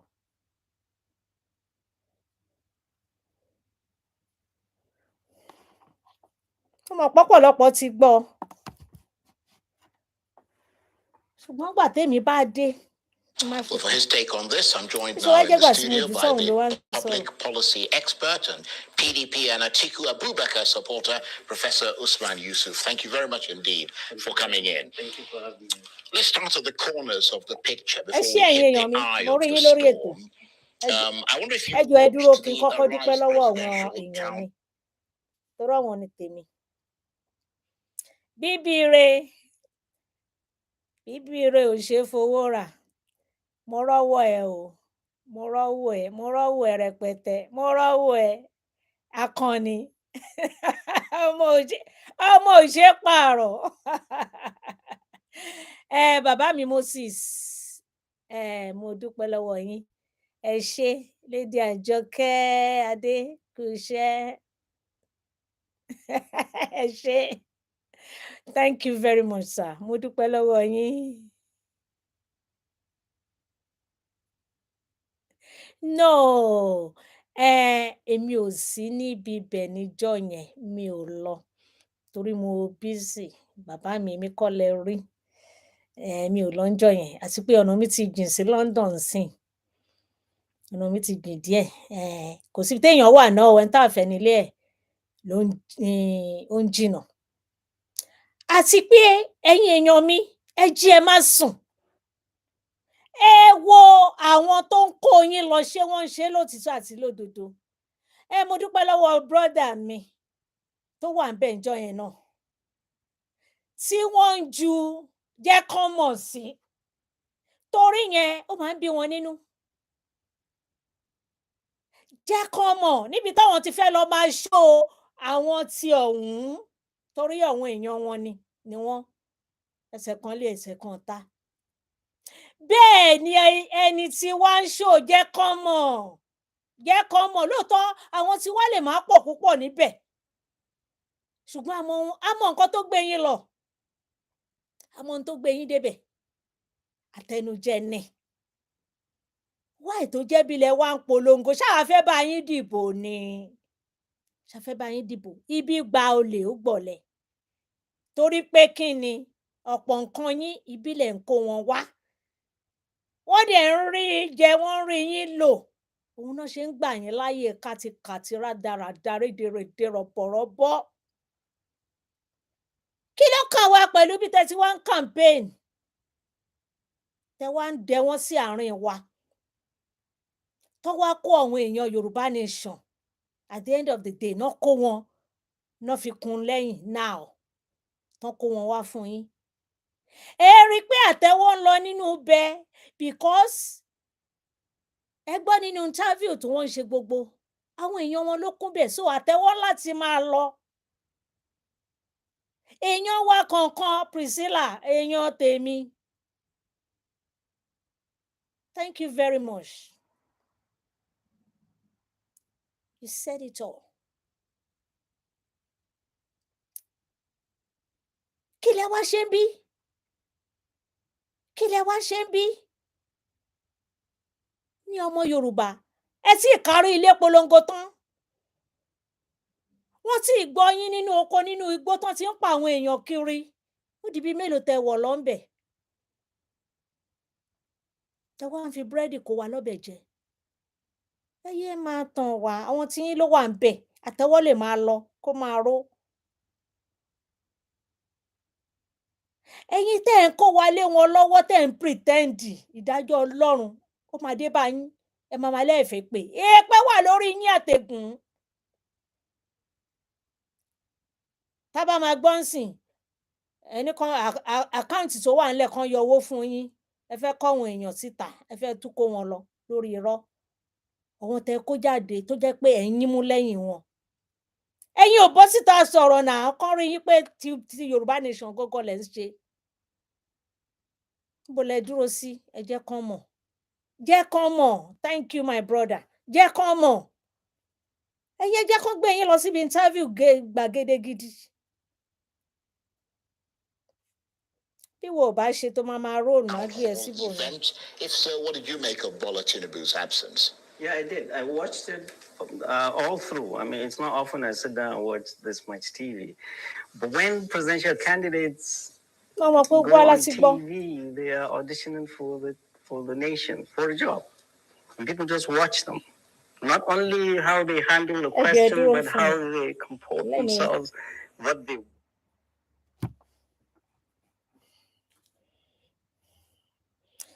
kíní yẹn ti yá sáré sọ nǹkan kan tó ṣẹlẹ̀ fún mi ń bẹ̀ yẹn ṣẹ́rí apple dá gan ni o ó ti sáré jẹ́ kí n mọ̀ ń bẹ̀ yẹn.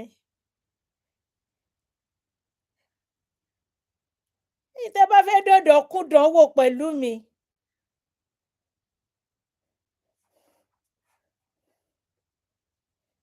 ó ti fún mi ní sign níbẹ̀ yẹn.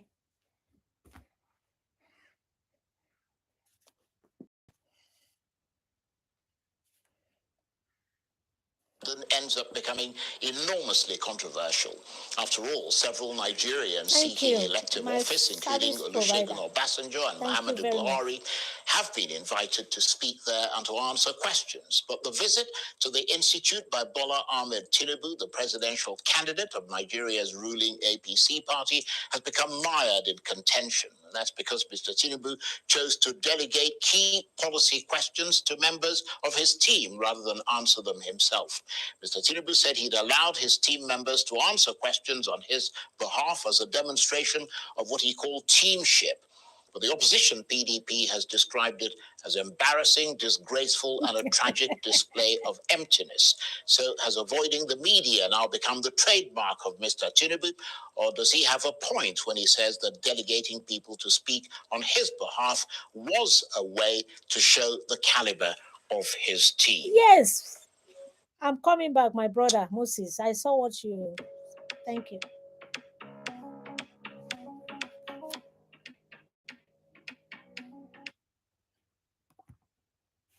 Well, for his take on this, I'm joined now in the studio by the public policy expert and PDP and Atiku Abubakar supporter, Professor Usman Yusuf. Thank you very much indeed for coming in. Thank you for having me.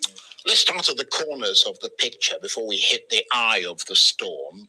I wonder if you watched the Arise presidential town hall event. If so, what did you make of Bola Tinubu's absence? Yeah, I did. I watched it all through. I mean, it's not often I sit down and watch this much TV. But when presidential candidates go on TV, they are auditioning for the nation, for a job. And people just watch them. Not only how they handle the question, but how they comport themselves, what they wear, what they say, and how their temperament is. That is the whole purpose. And I did watch all three. And I'm glad to congratulate you. You were in control. It's not easy to control politicians when you have them. But all the three candidates, Vice President Atiku Abubakar, Governor Konkoso, and Governor Peter Obi, they did very well. And you could see each one of them brought out his experience to bear. The vice president would tell you what he did as a vice president way up there. Governor Konkoso will tell you what he did, and Governor Obi did. And so I was really very impressed. But one town hall meeting or debate does not make a president. Many more will come. But I was very glad they appeared, and I was very disappointed Bola Ahmed Tinubu did not appear. And I think that's why we're here today. Right. And presumably you watched Mr. Tinubu's performance at Chatham House in London. What did you think about that, broadly speaking? Yeah, you remember the last time when you asked me, did I watch the president's interview? I said I did. It's like going to the dentist without anesthesia. This one was without your a lot of coffee to stay awake. I watched it. And, to be honest with you, I was very disappointed. And I've had your guest before this screaming and all that, and I've had to take some Panadol to get up here. I don't do the screaming bit. The presidential candidate is auditioning for a job to the whole nation, 200 million Nigerians, and there are 90 million eligible voters. You're not talking to us? You hopped on a plane and went out there to the diaspora that have no vote. No votes. So you go and talk to people that do not have votes. Well, that's a point I wanted to... And then you So my disappointment is, and I see that Who often does with our that? candidates, we are getting to a point where I see them with self-esteem issues. Why do you have to go to America, Belgium, or Paris, Brussels, or London to say who you are? What and you for? haven't gotten your house in order. I don't understand. I don't understand why they do what they do it now. I don't understand as well. Appearance for me was a disaster. Yeah, but beyond sort of the optics, what about the substance? I mean, he gave a fairly good speech, but when it came time to answer questions from journalists and the public, he chose to elect members of his team to do that for him. He said he allowed his team members to speak on his behalf as a way to show their caliber. Was that explanation satisfactory for you? Absolutely not. Not at all. Well, he read a speech. Anyone can read a speech. I have a 13-year-old daughter that could have read that speech better than he did. So it's nothing. Ask questions The whole idea on is what not you've reading said. the speech, Why but do you have to delegate people to exposing speak on your yourself to behalf? people's inquiry, asking questions. And I was disappointed it was all Nigerians in diaspora. I thought you are addressing think tank people that would. No. You mean the people in the audience? Yeah.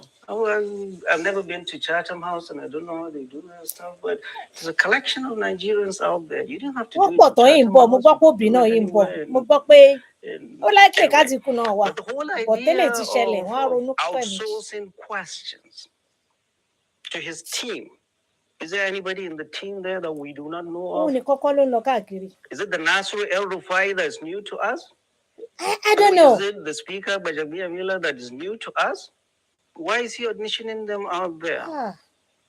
Are they going to be the president? Mr. Bola Ahmed Tinubu, it was you the world wanted to hear and see how you respond, not outsourcing to people. And this is the problem. The current APC government, we blame them because Mr. President outsourced stuff to ministers and doesn't check. Are we going to have a repeat of the same thing? My mind tells me we're going back to that same old thing that is giving us a problem. You cannot outsource the same thing. Your job as the president. I know opposition near, but you sòótọ́ ẹni bá sòótọ́ ẹ jẹ́ ká náà sòótọ́.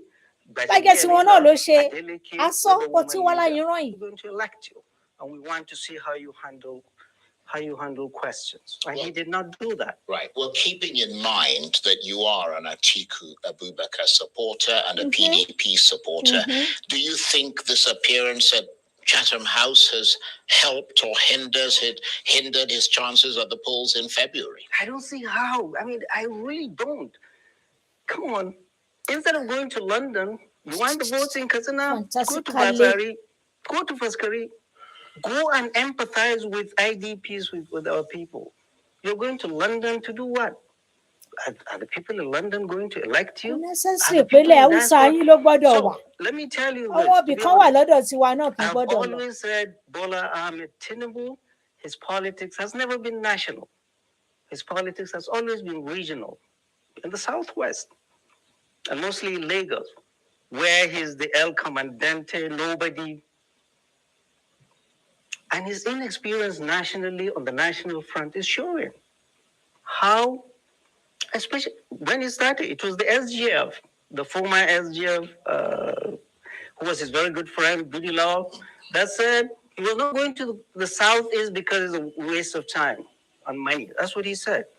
So in the North, this is what I'm seeing.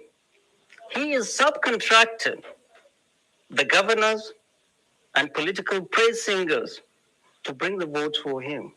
I mean, this is political miscalculation. Nobody's advising him. None of the APC governors in the North has the goodwill of the people to deliver anything to Bola Ahmed Tinubu.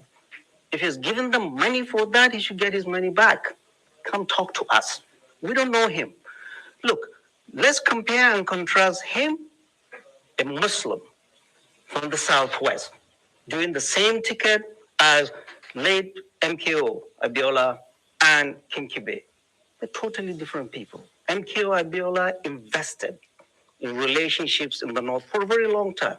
Long time, since Shagari's time, 79. He invested in relationship. Invested in relationship. This guy, Bola Ahmed Tinubu, thinks it is bullion bands that will get him to the office without talking to the people, without meeting the people. And I see the questions that were asked. I was scandalized. I mean, they're not talking to us. By us, Charles, by us, I mean we people in the North. They're just talking to themselves. And Gandhi said, whatever you do for me, without me, is against me. Because Tatiku ni ẹ. Atiku kò gbé Nàìjíríà. Dubai ló lọ dúró sí. Torí port yẹ ṣágo ni yín tó ń búgò. Ṣágo ni yín tó ń búgò. Ikán sàn nínú yín. Àti PDP ni o. Àti APC ni o. Àti CPC Fensik ni àti Kafinol gbogbo every ẹ̀sán. Kò sí ètò gbádùn, kò sí ètò rẹ̀ yánu yín. Irú kankan ò ní yín àti wọ́n tó ń sọ̀rọ̀. Lábíọ́lá invest sí ọ̀dọ̀ yín. Èrè kí lẹ wá fi san ńgbà tó invest sọ́dọ̀ yín bó tilẹ̀ jẹ́ wípé Abíọ́lá wọ́n ń tó yẹ kọ́ the same thing. Look here. Baba Tinubu. Ìgbésẹ̀ tí Abíọ́lá ń gbé lóòótọ́ ẹ̀rí tí ìṣe tó ta Abíọ́lá ní ohun tí bàbá Abíọ́lá invest sí ọ̀dọ̀ wọn lọ́hùn pé kán lè rí support wọn tí ì ṣe ìdá kan torí ìgbà tí nǹkan bá ṣẹlẹ̀ lẹ́ ń rí wọn bàbá Abíọ́lá ṣe jù yẹn lọ ipasẹ̀ ẹ̀dẹ̀ lẹ́ ń tọ̀ lọ́wọ́ báyìí wọ́n dẹ̀ ń sọ fún yín wọ́n ń ṣí yín létí ẹ wò ọmọ tó ń ṣáájò fún yín wọ́n ń tàn yín ni o lórí irọ́ ni ẹ gbà bẹ́ẹ̀ Olúwa bá fẹ́ ọmọ tó ń ṣáájò fún yín tó ń kì yín láyà tó ń gbé yín tẹ̀yìn náà ń jó ọmọ èèyàn yín ló wà níbi tẹ́ ti ń jó bàbá Abíọ́lá ṣe jù yẹn lọ kí náà gbà bọ́ ń bẹ̀ ikú òjijì wọ́n fi san wọ́n ẹ̀yin náà tún wá ń gbé ìgbésẹ̀ yẹn ìwọ tó ń sọ̀rọ̀ Àtíkù ń gbé ní Dubai ó dẹ̀ sọ fún yín láàrin ọ̀sẹ̀ yìí tí mi bá ṣe mistake ó lóun ò tí ì dórí oyè o ṣùgbọ́n òun fẹ́ kẹ́ mọ̀ pé tí nǹkan kan bá ṣe òun máa lọ máa gba treatment lókèrè ṣé bẹ́ẹ̀ ni àbí bẹ́ẹ̀ kọ́ pé kẹ́ lè tètè mọ̀ so ẹ̀yin èèyàn mi ó yẹ kẹ́ mọ̀ wípé kò sí ètò sàn nínú àwọn aráabí kò sí ètò sàn nínú wọn wọ́n sọ fún yín ní nọ́ọ̀tì wípé àwọn ò lè jẹ́ second ní orílẹ̀ Nàìjíríà second citizen Yíbò àti Yorùbá náà kà kún àwọn gangan bí bàbá ńlá wọn ṣe ti sọ sílẹ̀ ọwọ́n lọ́wọ́ ní Nàìjíríà so why tẹ́ wá fi ń takú pé a gbọ́dọ̀ wà ní orílẹ̀-èdè Nàìjíríà yẹn a kì í ṣe kan náà èdè wa ò dọ́gba ṣùgbọ́n ọ̀nà àbáyọ ni ò tí ì yé wa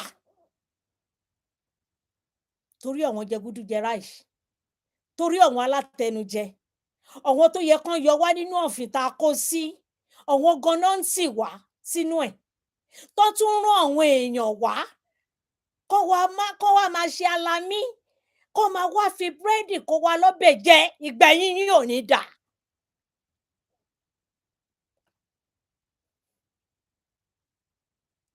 ṣé ó tẹ́ yín lọ́rùn bí ìyà ṣe ń jẹ àwọn èèyàn yín ni ló tún dẹyìn sí inú ibi tá a wà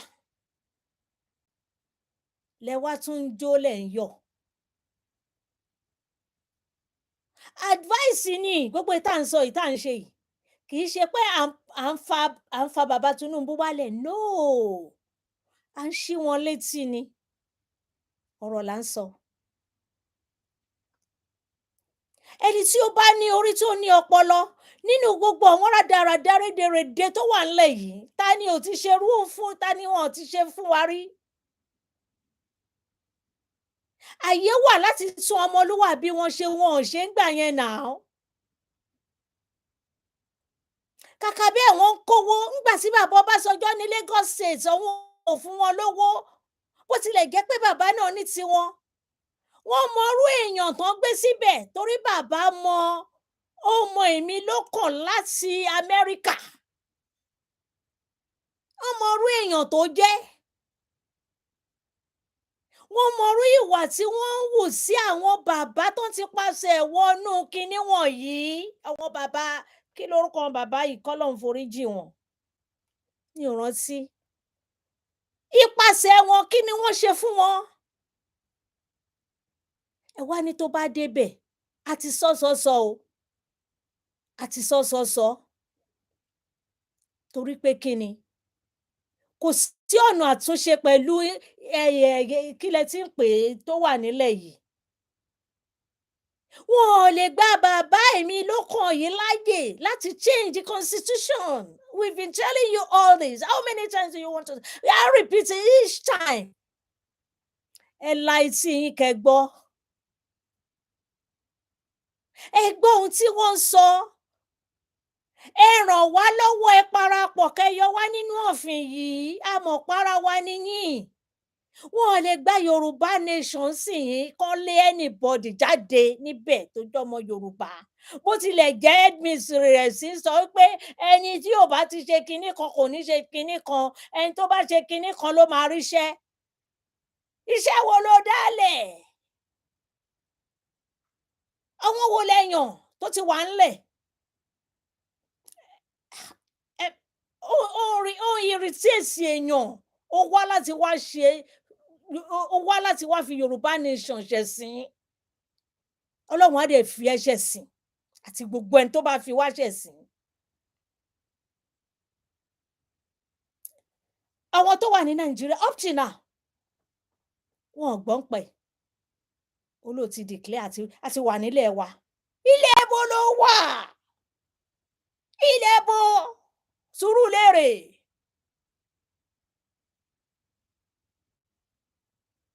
Mo mọ̀ pọ̀pọ̀lọpọ̀ kì í fẹ́ kán mẹ́nu lọ síbẹ̀. And let me tell you people, if you are still waiting for Baba Professor or Oloye Sunday Igboho, you are just deceiving yourself. It's better for you right now to decide.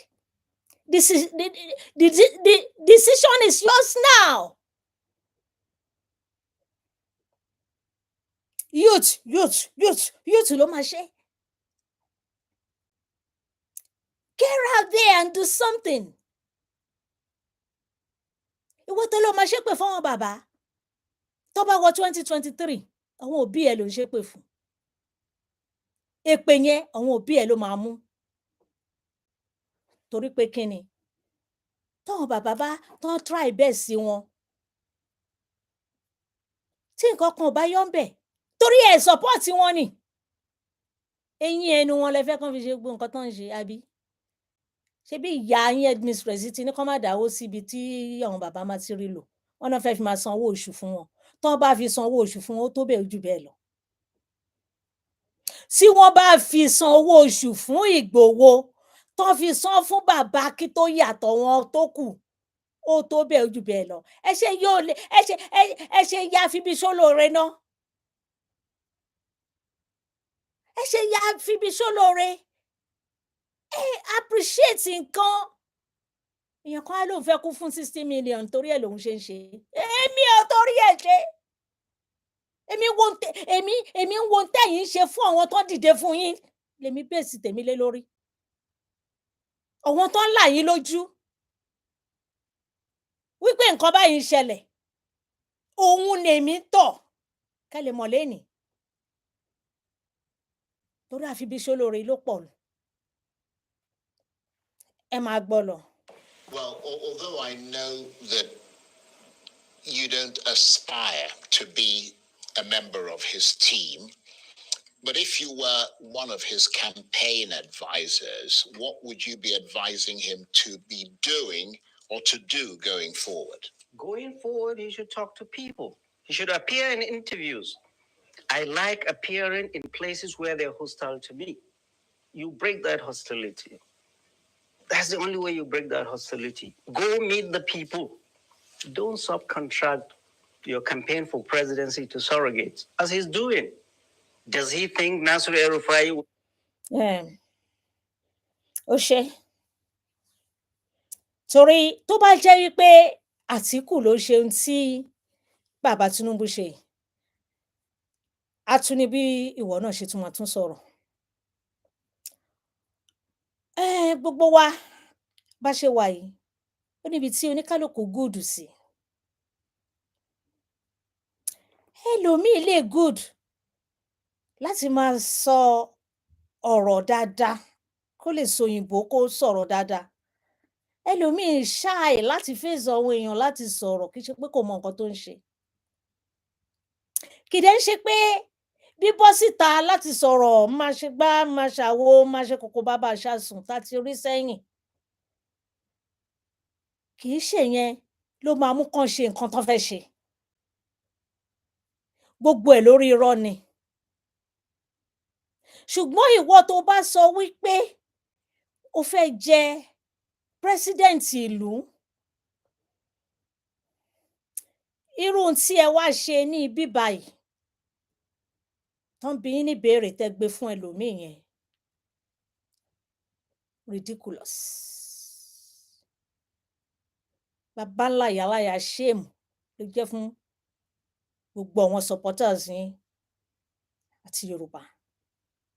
Ó disgrace wa. Ẹgbẹ́ ohun tóyìnbó yẹn ń sọ.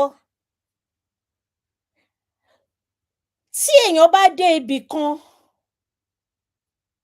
tó bá dé ibì kan, a mọ̀ wípé ọ̀pọ̀lọpọ̀ ìlú èdè wọn náà fi ń sọ̀rọ̀. Tó bá jẹ́ pé bọ́n ṣe bi yín ní ìbéèrè yẹn ń sìn, ó jẹ́ Yorùbá náà fi bi yín, I'm sure ẹ ní gbé fún èèyàn. Ó máa sáré wá sí yín lórí ni. Ẹ lè express ara yín dáadáa. Ẹ lè sọ nǹkan tí ẹ fẹ́ sọ dáadáa. Àti pé ó bá yín lójijì. Torí pé ọ̀pọ̀lọpọ̀ yín tẹ́ bá fẹ́ lọ síbì kan ti máa sọ nǹkan tẹ́ fẹ́ sọ níbẹ̀. Wọ́n ti máa sọ fún yín already, ẹ ti gbáradì. Ẹ ti lérò pé àwọn tí yín nìkan ló máa wà níbẹ̀ yẹn. Ẹ mọ̀ wípé àwọn ẹlòmíì máa yọ wá sí bá yín. Ìyẹn ló ṣe bá yín lábọ̀. Well done, Priscilla, once again. Deliver Kaduna to him? The answer is no. Does he think Masari will deliver Katsina to him? The answer is no.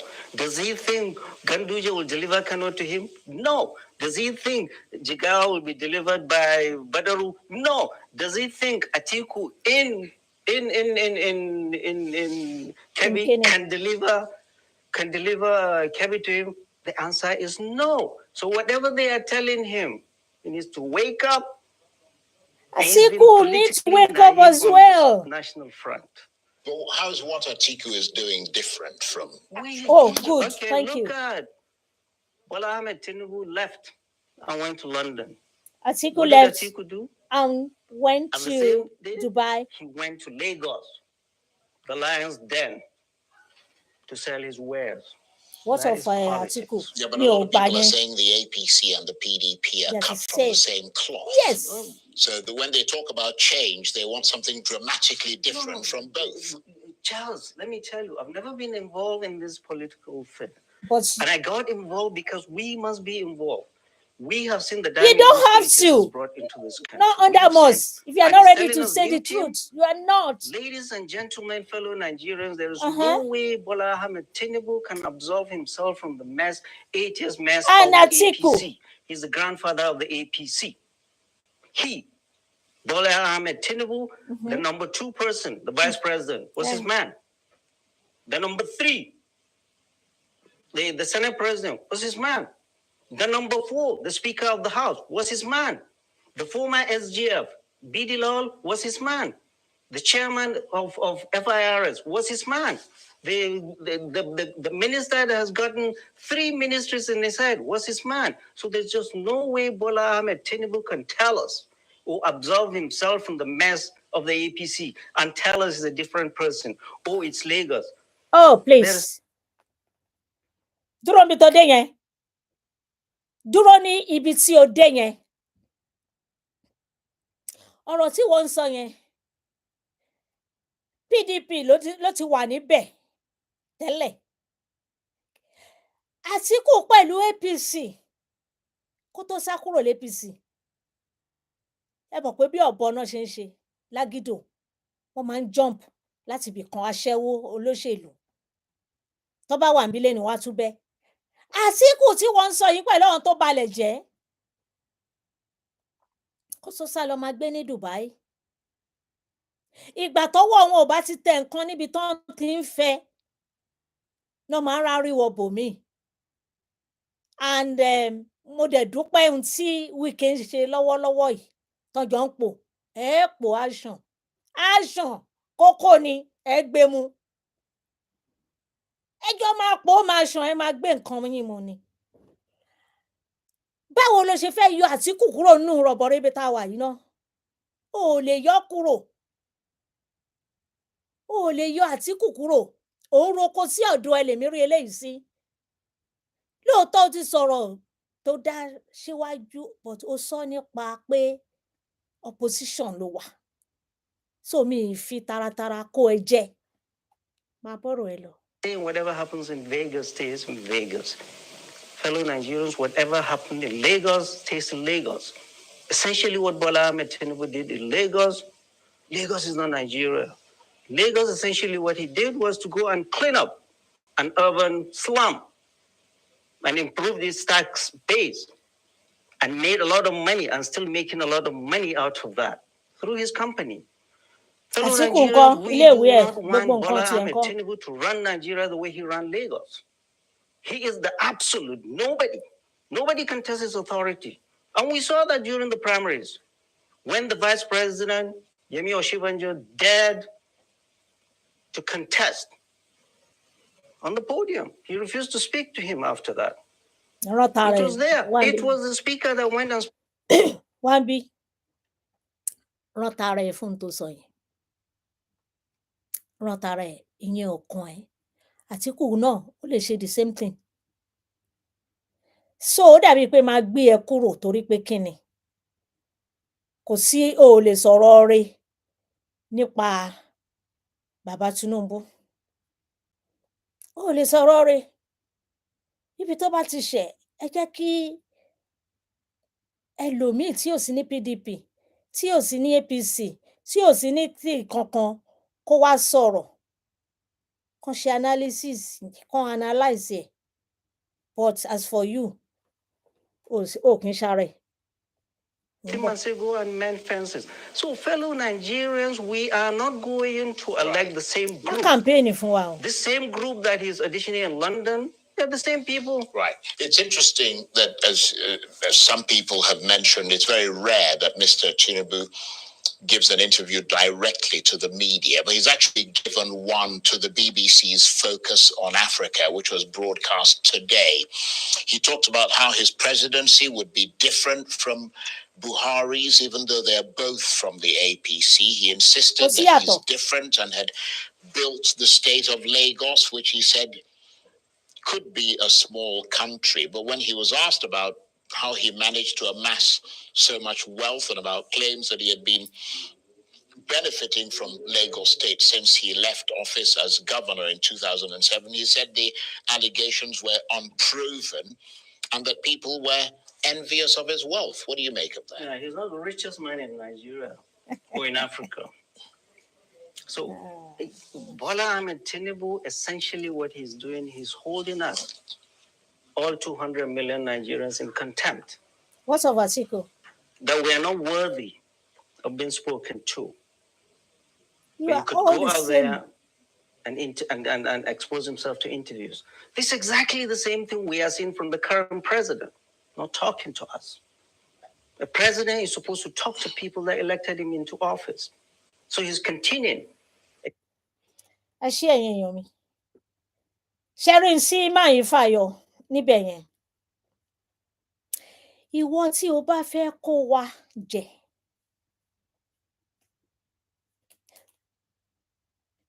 ká gbé wá sí ọ̀rọ̀ Yorùbá Nation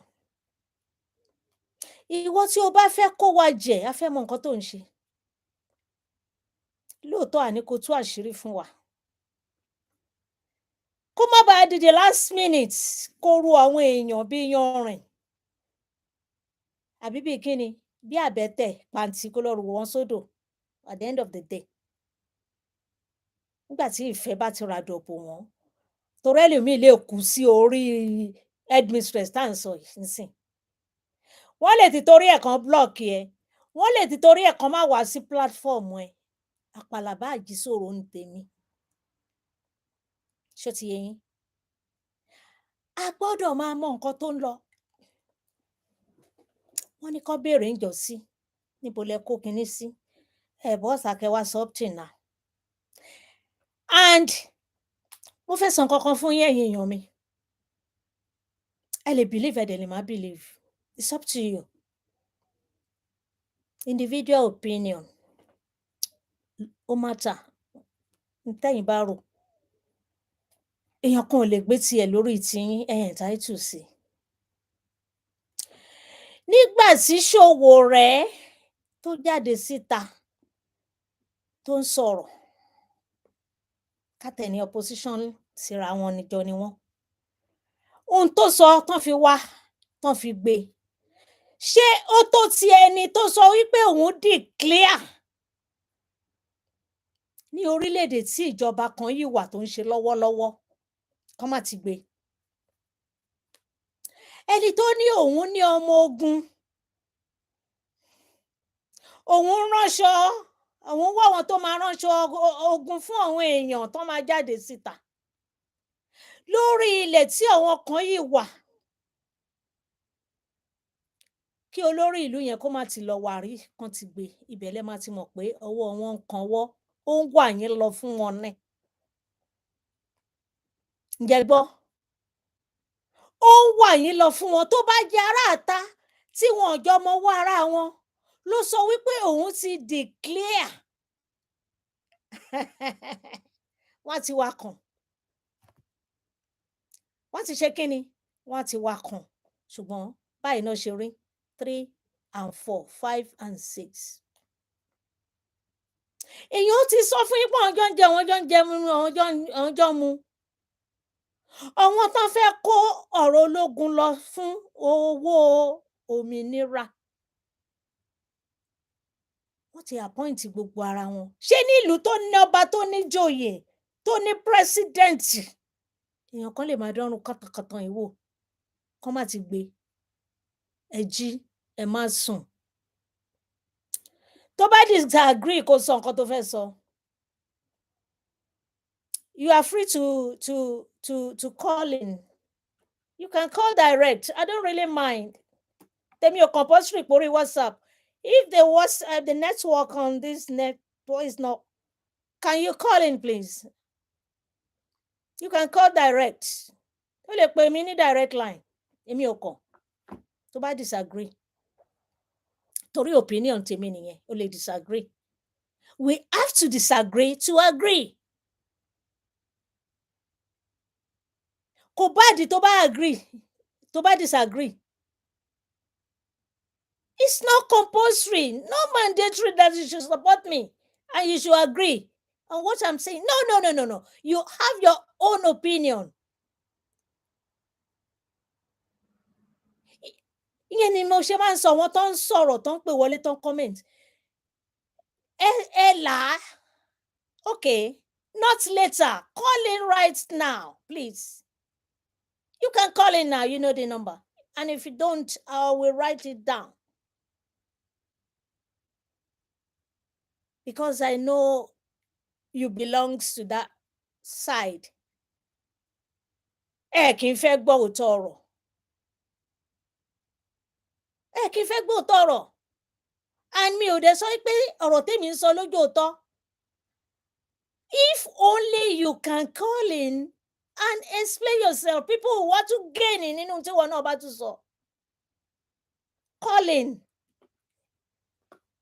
Fóònù wà lẹ́gbẹ̀ẹ́ mi bí báyìí. Ìpè wọlé. Ọjọ́ mélòó ló kù? A rí. Ṣùgbọ́n mo fẹ́ wá sọ fún yín pé sẹ́, ẹ lè ti bàbá pa, ẹ dẹ̀ lè ti Ìgbòho. Ẹ agree. Tí wọ́n bá decide pé ọ̀hún ò jáde níjọ́ yẹn, àbọ̀wọ̀n ò sọ̀rọ̀ wípé báyìí. Wọ́n bá ní egún bàbá ọ̀wọ́n tó máa jó tí ò jó mọ́. Wọ́n mú yàn sí. Ẹ lọ gbé bàbá yín.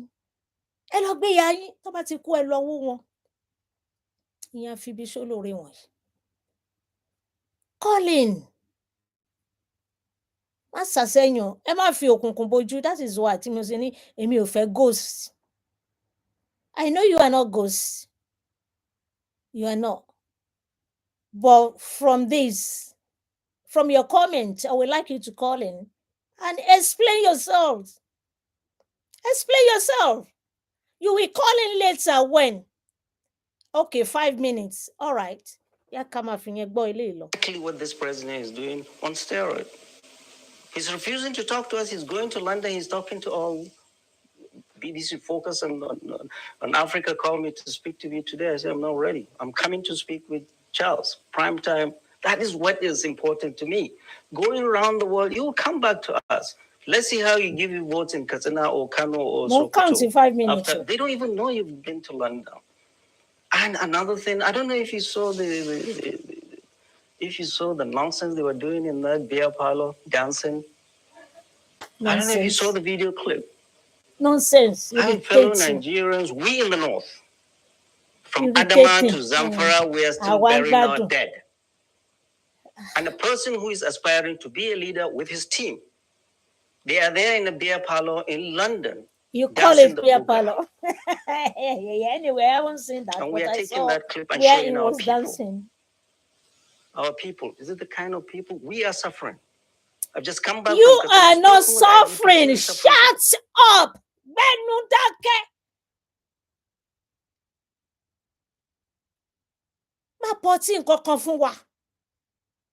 We are suffering. Are you using that to gain people to see side your door? Bulletin suffer. Are you telling me pé Atiku 10 support and suffer? Oh no.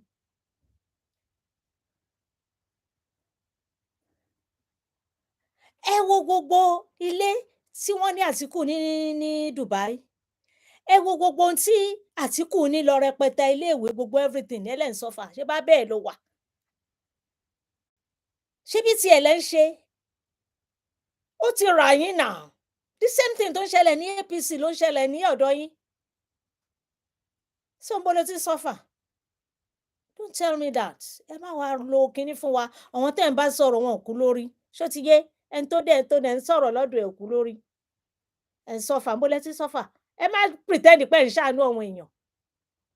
Ẹ ṣàánú àwọn èèyàn. These are your leaders. Well, he was also asked if he had to choose, that is in that BBC interview, between the two other main candidates, Atiku Abubakar and Peter Obi, who would it be? And his rather predictable answer was that he feels neither is up to the job and that neither is competent enough to be president. But, of course, that final decision will be up to Nigerians. Direct call. Yes, absolutely. And what is competence? So, all I'm saying, Charles, is that Bola Ahmed Tinubu needs to expose himself to Nigerians to ask him questions. There are a lot of questions we'll ask Bola Ahmed Tinubu. But asking questions matter. But it's help. I'm a physician, 30 years and counting this year. I graduated in 1982. Clearly, Bola Ahmed Tinubu is not in the best of health. Are we going to repeat this same thing? In my culture, leadership and marriage is for the healthy. You're not going to give your daughter out to marry to ṣé Àtíkù yẹn ni ara ẹ̀ dáadáa tó dẹ̀ ti ń sọ fún yín pé tí nǹkan bá ṣe òun máa gbọ̀nà Dubai lọ, ó máa fi yín sílẹ̀ pẹ̀lú wàhálà yín. Ṣé tó òun náà bá wá lọ sí Dubai tí wọn ò tún gbogbo nǹkan ṣe, ṣé square one nǹkan lẹ tún padà sí? Àní gbogbo yín ìkan náà, gbogbo yín ìkan náà nìyẹn. Ọmọ Nàìjíríà, ọmọ Yorùbá, ọmọ Ìgbò, ọmọ Haúsá, because a ní lára àwọn people wọ̀nyí tí wọ́n agree pẹ̀lú nǹkan tó ń ṣẹlẹ̀ yìí, ẹ jẹ́ ká dìde. Ẹ lè bá wọn Arab dánwò yìí, ẹ ti rí wa bẹ́ẹ̀ ni. Ẹ ti rí wa bẹ́ẹ̀ lẹ ṣe ń bá wa dán gbogbo eléyìí wò. Tẹ́ ẹ bá rí wa bẹ́ẹ̀ ni, the same thing kò ní máa repeat ara ẹ̀. Torí pé ẹ ti rí wa bẹ́ẹ̀ ló ṣe ń repeat, lẹ ṣe ń gbé the same àwọn èèyàn yìí wá fún wa tó ń jó tẹ̀lé yín. Mo ń gbọ́ ẹ. Who is not well, or the other way.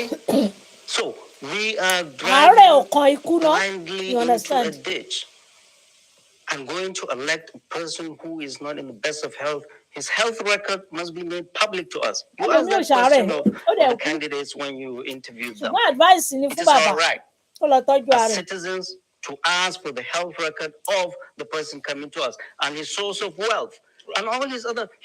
He fills visa applications 1952. He fills INEC form is 1954. A lot of things about him is shady. Okay. Nigeria is not Lagos. You are auditioning for a job for 200 million people. And we're going to ask you questions. And we are not, especially we out here, we are not going to allow you can call direct call, please. By sending surrogates who scream on television. Direct call. Without telling us what their principal is going to do. We are in a serious situation, Nigeria. We need a leader who is frank, who is honest, who is visionary, who is healthy. I don't see that in Bola Ahmed Tinubu. Professor Usman Yusuf, on that note, I want to thank you very much indeed, as always. And of course, sórí ohun tí wọ́n sọ yìí, ó fi ṣe ègbè ni. Ó fi ṣe kí ni? Ó fi ṣe ègbè lẹ́yìn ọ̀gá ẹ̀ Àtíkù. Thank you. Thank you. Hello. Mo ń bọ̀, kíní yẹn ò loud, mo ń bọ̀. Let me go to setting. Sound. Ó yá, mo ń gbọ́.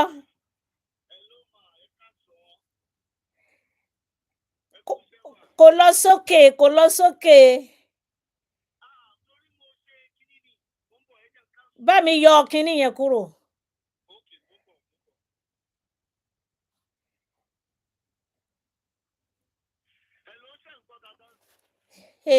Mi ò mọ̀ bóyá àwọn èèyàn ń gbọ́. Ó yá. Ẹ káàsán o. Ìjọ kan pẹ̀lú. Àwa nìyẹn o. Àwa nìyẹn, ọ̀rọ̀ ìlú nìyẹn. Àmín Olódùmarè. Àmín.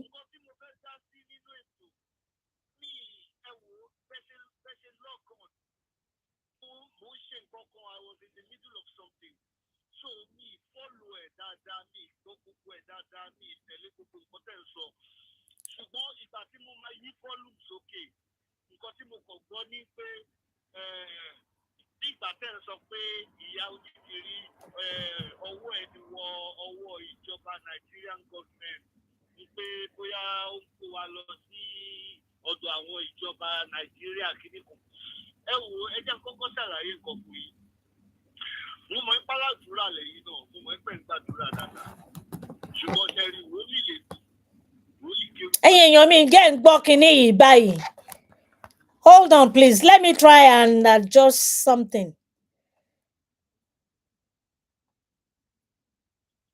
Mi ṣáà fi sí headphone.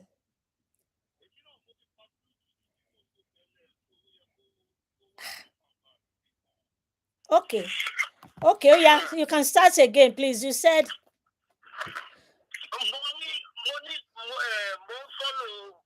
Program here, láti bẹ̀rẹ̀. Okay. Ṣùgbọ́n mo wá kúrò torí mo ṣe nǹkan. Okay. Ìgbà tí mo tún wá padà wá ni mo bá yín níbi tẹ́ fi ń sọ pé something along the lines of ìpè bóyá ẹni tó ṣe declaration ó fẹ́ kó wa sí ọ̀dọ̀ àwọn federal government àbí nǹkan pé bóyá ọwọ́ wọn wọ ọwọ́ kìnnìkan. Ṣẹ́rí nǹkan tí mo fẹ́ ṣe àlàyé ni pé mo mọ̀ pé ẹ̀yin náà mọ̀ lọ́hùn.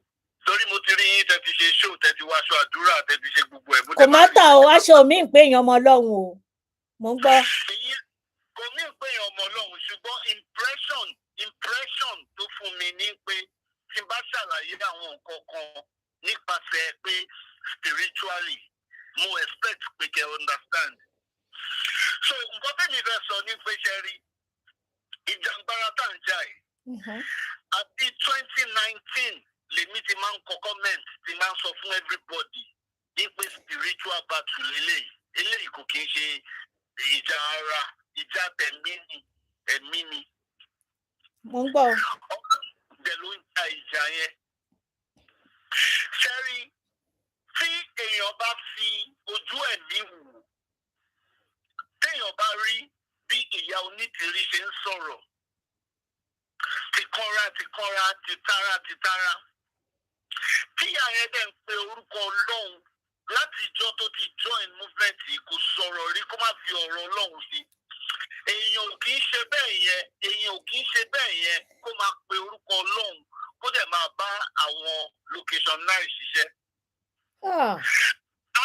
Mo mọ̀ pé a máa sọ pé àwọn èèyàn lè pretend, àwọn èèyàn lè ṣe kinní kan. Òun ni mo ṣe kọ́kọ́ ṣíwájú ọ̀rọ̀ mi tí mò ń sọ fún yín pé wòlíì lèmi.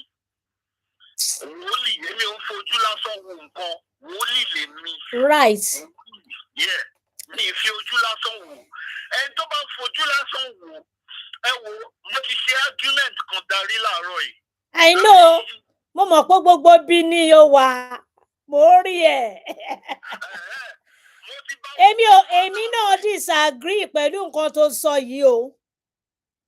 Number one, ká tiẹ̀ mú wípé spiritual something ni. Torí gbogbo nǹkan ti wá.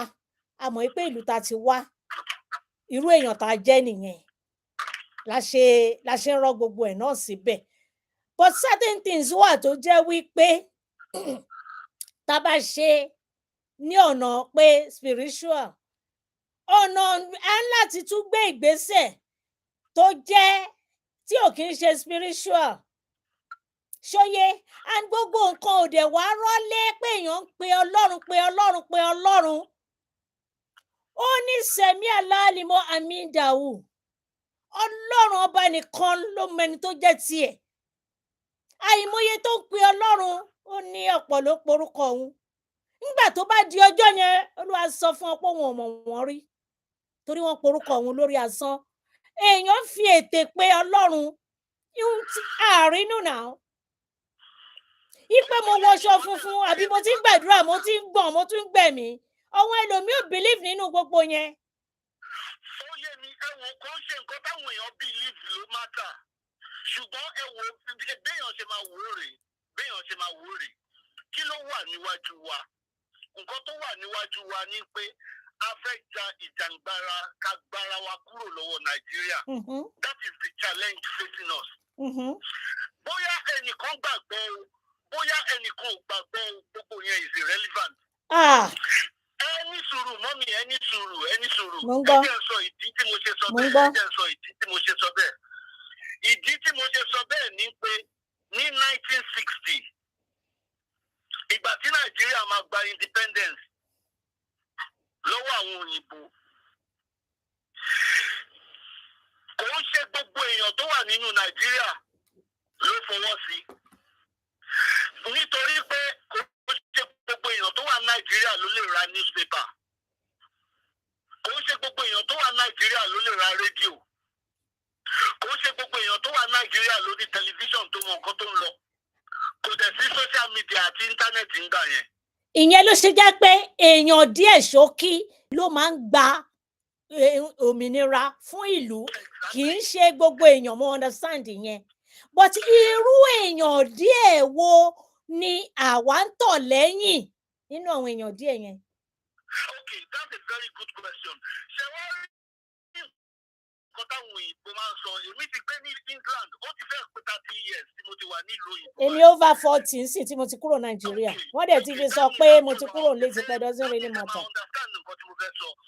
Àwọn òyìnbó tèmi bá gbé ẹ̀kọ́ tèmi kọ́ lọ́wọ́ àwọn òyìnbó òun ni pé.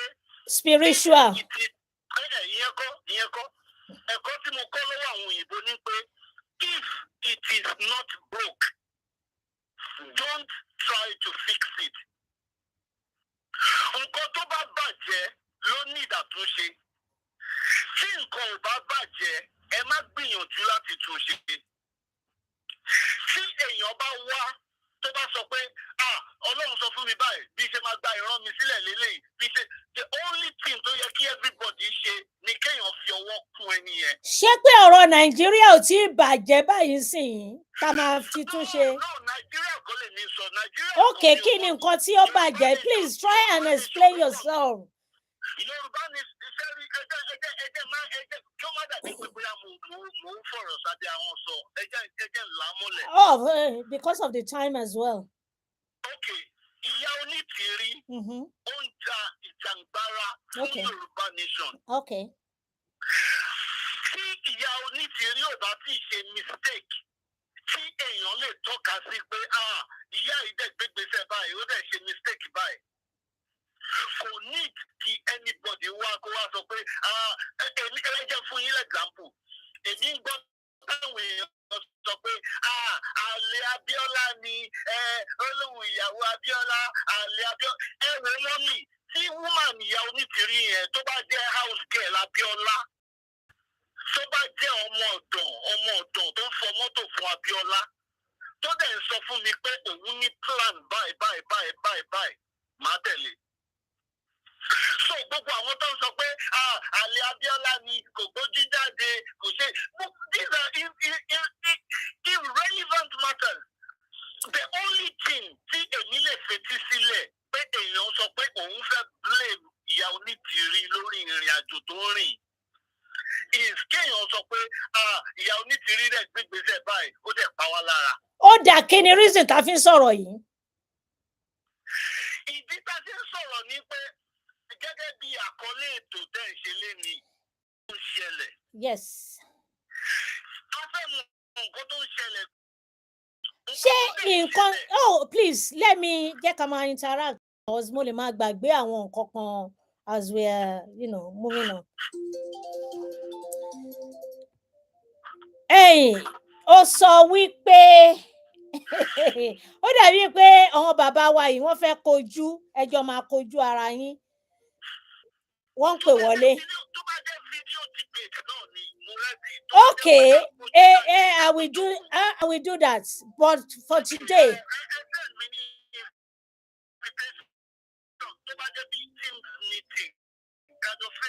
Okay. Okay. Sorry, bí èmi ṣe rí ẹjọ́ sà, máa pè yín padà. Sorry bí èmi ṣe rí nǹkan tó ń sọ yìí sìn. You are just like man Hausa tó wà lẹ́yìn Àtíkù yìí tó sọ̀rọ̀ tán sí. Tó ń roko sí ọ̀dọ̀ ẹni tó ń ṣe tiẹ̀. So bẹ́ẹ̀ náà lọ́wọ́ ẹlòmíràn máa rí èmi náà pé kínní èmi ò dẹ̀. Oh, okay. Let me pick up this call. Kí n gbọ́ nǹkan tí wọ́n fẹ́ sọ náà. Hello, ṣé ń gbé yín síta? Mo ń bọ̀. Hold on, please. No, please. Have you got free calls? Okay, stay there and yeah. Mo ń gbọ́ yín bàbá mi. Ẹ kú ètò ìmàmá Kilonsele. Ẹ ṣé. Kú ètò. Idea àwọn ètò tẹ́ ń ṣe yìí. Tí àwọn nílé jẹ́ kan náà tá a máa ń gbé tó síta, ó ní láti educate ká disseminate information sí àwọn èèyàn. Bẹ́ẹ̀ni. Torí most of àwọn èèyàn wa nǹkan tí ò yé wọn pọ̀ gan-an and ara nǹkan tí ò dẹ̀ yé wọn wà lára pé ẹlòmíì kan lọ sí iléèwé ni iléèwé ò gbà rẹ̀ kọjá àwọn kan kàwé ni wọ́n lè lọ kàwé wọn mọ tí ohun tí mo fẹ́ fàyọ fún yín mà òun ní pé ní èní gẹ́gẹ́ mo ṣe ń sọ yìí ọmọ tó bá dẹ̀ finish year 1 tó study bóyá government ló study tàbí political science ni á mọ àwọn kind things kan tí wọ́n ń pè ní governance àti government á dẹ̀ mọ àwọn rudiment àwọn nǹkan tí wọ́n ń pè bẹ́ẹ̀ bọ́n ṣe ń ṣe ṣe rí ẹni tó bá ní òun believe nínú yìí pé ẹnìkan declare a new nation láàrin nation kan tó dẹ̀ wà ń bẹ̀ tí nǹkan kan ò ṣẹlẹ̀ yẹn ẹ jẹ́ ká kọ́kọ́ gbà pé 419 ni rus fake ni kò lè jẹ́jẹ́ ní o ṣẹlẹ̀ rí ìyá wọn tó ń wí yẹn ó take advantage àwọn èèyàn àwọn àyòmọ́yé àwọn tó ti bastardize wọn tó ti bá tí wọ́n jẹ́ tó yẹ pé gbogbo ohun tó ń ṣe wọn ni pé àtijọ́ àti wọn ò lè rórí ọpọlọ wọn ò pé mọ́ kì í ṣe èdúró gbogbo tí mo sọ is positive tó ló ń dúró wa báyìí pé àwọn èèyàn ẹjọ́ tí a bá ní nǹkan tó ń sọ̀rọ̀ lẹ́yìn yẹn bá ń yí sílẹ̀ lọ́wọ́ ẹjọ́. Okay, hold on. Before kan tó continue ẹjọ́ ẹni tó ń sọ̀rọ̀ ní apá left mi bí báyìí ipe àwọn kan sọ pé àlẹ Abíọ́lá ni kinní kan ní igbá kan ńgbà tán rí pé ó wà wọ́n lọ sóko àrèmábọ̀ ara ìjà lẹ́yìn wà náà ṣe ń sọ gbogbo nǹkan sọ yẹn téèyàn méjì bá ń jà anything tó bá wùyàn náà lè wù jáde pé wọ́n fi ń bùyàn wọ́n lè sọ pé kó lọ ṣe DNA wọ́n lè sọ pé anything torí wọn expect ibi tó já wọn sí. Ok, ẹ dúró bàbá mi mo ń gbọ́ ẹ dúró bàbá mi ó yá mo ń gbọ́. Màmá wa ẹ jẹ́ lò mi ò aláwọ̀ kan interrupt mi ẹ jọ. Yes, Ọ̀túnba Alábọ̀dé Òsénì ni. Ọ̀túnba Alábọ̀dé Òsénì ló sọ̀rọ̀. Bẹ́ẹ̀ ni ẹ máa gbọ́ kẹlẹ̀ gbọ́n kí yín ẹ lísìn ẹ jọ ẹ má jẹ́ àdàpọ̀. Ó ẹ dúró náà ẹ gbọ́ nǹkan tó fẹ́ sọ yìí ná. Ó yá. Bàbá Ọlábọ̀dé Òsénì ẹ káàsán ẹ kújọ́ mẹ́ta ẹ kú ìsinmi ẹ kú iṣẹ́ ìlú mo kí yín. Nǹkan tí mo gbọ́ tẹ́ sọ tí mo kàn fẹ́ fèsì sí ọ̀rọ̀ ẹyọ kan. Bàbá Ọlábọ̀dé Òsénì, as far as I can recall, London lèmi wà ó dàbí pé London lẹ́yìn náà wà. Ìdí tí mo ṣe sọ bẹ́ẹ̀ ni pé kẹ́lẹ̀ understand my point of view. Sherry, London is the capital of the UK. UK ó wà nínú Europe tẹ́lẹ̀. Ìgbà tí UK tó máa kúrò ní Europe, wọ́n ní kó ṣe referendum. Bàbá Ọlábọ̀dé Òsénì, wọ́n sọ pé ẹnìkan tó declare tí nǹkan kò change pé 419 ni. I beg to disagree. Ẹ jẹ́ explain. Ìgbà tí UK tó máa kúrò nínú Europe, UK ṣe referendum. Ìjọ tí result referendum yẹn jáde ní ọjọ́ tí wọ́n declare.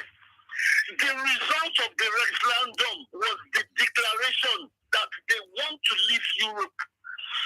Bàbá Ọlábọ̀dé Òsénì, ìjọ tó declare, ìjọ yẹn kọ́ lọ reclaim. So result wo làwa wá rí sí yín tán declare. Ẹni sùúrù, ẹ jẹ́ finish. Ìjọ tí UK declare pé àwọn kúrò ní Europe, ìjọ yẹn kọ́ ni UK ṣe new passport. Ìjọ yẹn kọ́ ni UK ṣe new driving license. Torí kò possible ńjọ́ yẹn. Ìjọ yẹn kọ́ ni UK sọ pé káwọn European kọ́ lọ máa register. Gbogbo reclamation process yẹn ó take about 2 years. Ó lè take more than that. So, even more than that. So ìjọ tí wọ́n declare ní ọjọ́ tí result referendum jáde. The fact that UK sọ pé àṣẹ mọ́ pẹ̀lú Europe.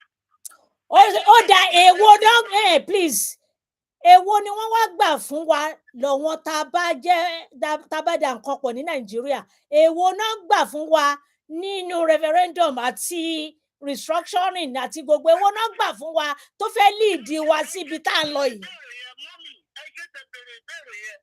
About 3 or 4 weeks ago, ọjọ́ Saturday báyìí náà ni mo pè wọlé lórí show yìí mo sọ̀rọ̀ for about 90 minutes. Nínú ọ̀rọ̀ tí mo sọ níjọ́ yẹn ẹ béèrè lọ́wọ́ mi ìtumọ̀ 5 million petition yẹn. Okay. ṣàlàyé fún yín. Bẹ́ẹ̀ni. Ṣé 5 million petition táwọn èèyàn dá dá fún màmá onítìrí yẹn? Ní ṣókí o. Ní ṣókí, ìyẹn represent referendum. Okay. Wípé àwọn Yorùbá people 5 million sọ pé a ṣe mọ́ pẹ̀lú Nàìjíríà. Ìjọ tí a ti rí 5 million petition signature yẹn, ìjọ yẹn la ti kọ́kọ́ declare. Yeah, ṣé wọ́n rí wọ́n dẹ̀ ṣàlàyé fún yín jọ yẹn tí anybody bá máa sọ pé 5 million yẹn ò ṣe kíní kan kẹ́ni yẹn kó lọ show wa ní 5 million signature tí wọ́n sọ pé àwọn sì fẹ́ wà nínú. They don't have to do that. No, they have to. They don't have to go the same way. No. We need to wait and see the result of this 5 million. December is December. Nígbà wá sí bí tí bá sọ fún yín pé àwa mẹ́wàá o a fẹ́ jẹ ẹ̀wà. Kẹ́ tó lè sọ fún mi pé àwa mẹ́wàá fẹ́ kọ́ la fẹ́ jẹ ẹ̀wà.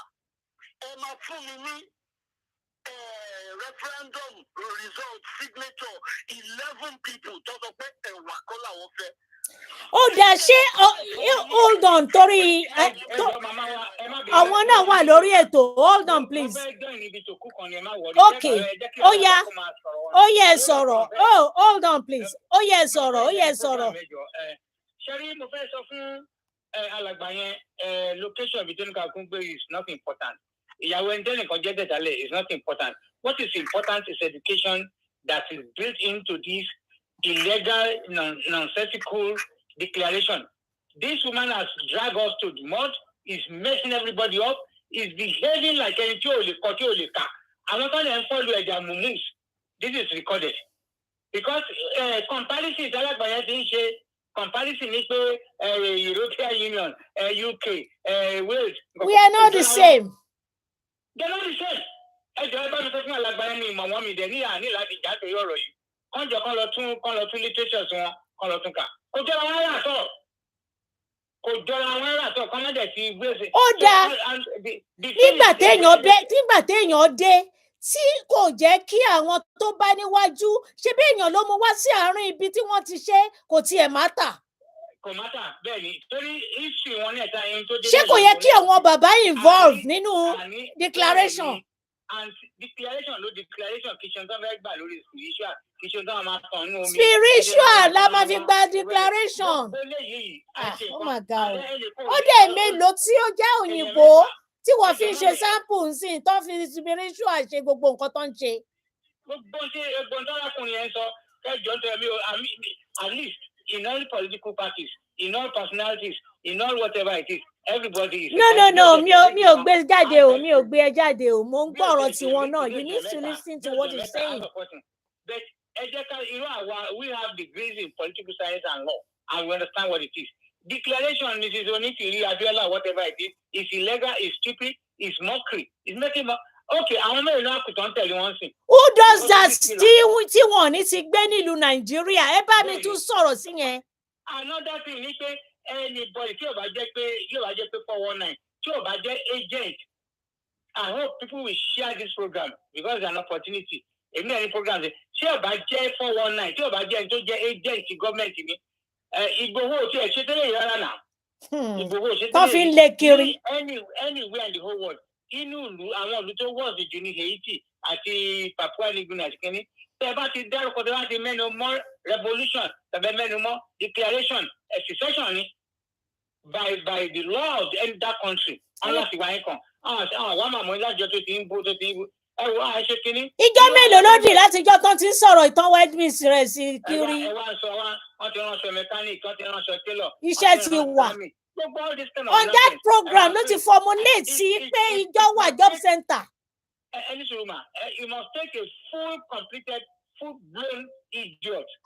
Gbogbo wa ò lè tún kákọrí síbi kan náà. What are you saying? Ẹ jọ̀ọ́ mà ẹ má bínú tí n bá sì ṣe tán mo fẹ́ lọ jọ́ ní ibi tó kú kan máa ń pè ní padà mà. Kò burú tẹ báyìí bá wa torí èmi ò nílò 5 hours.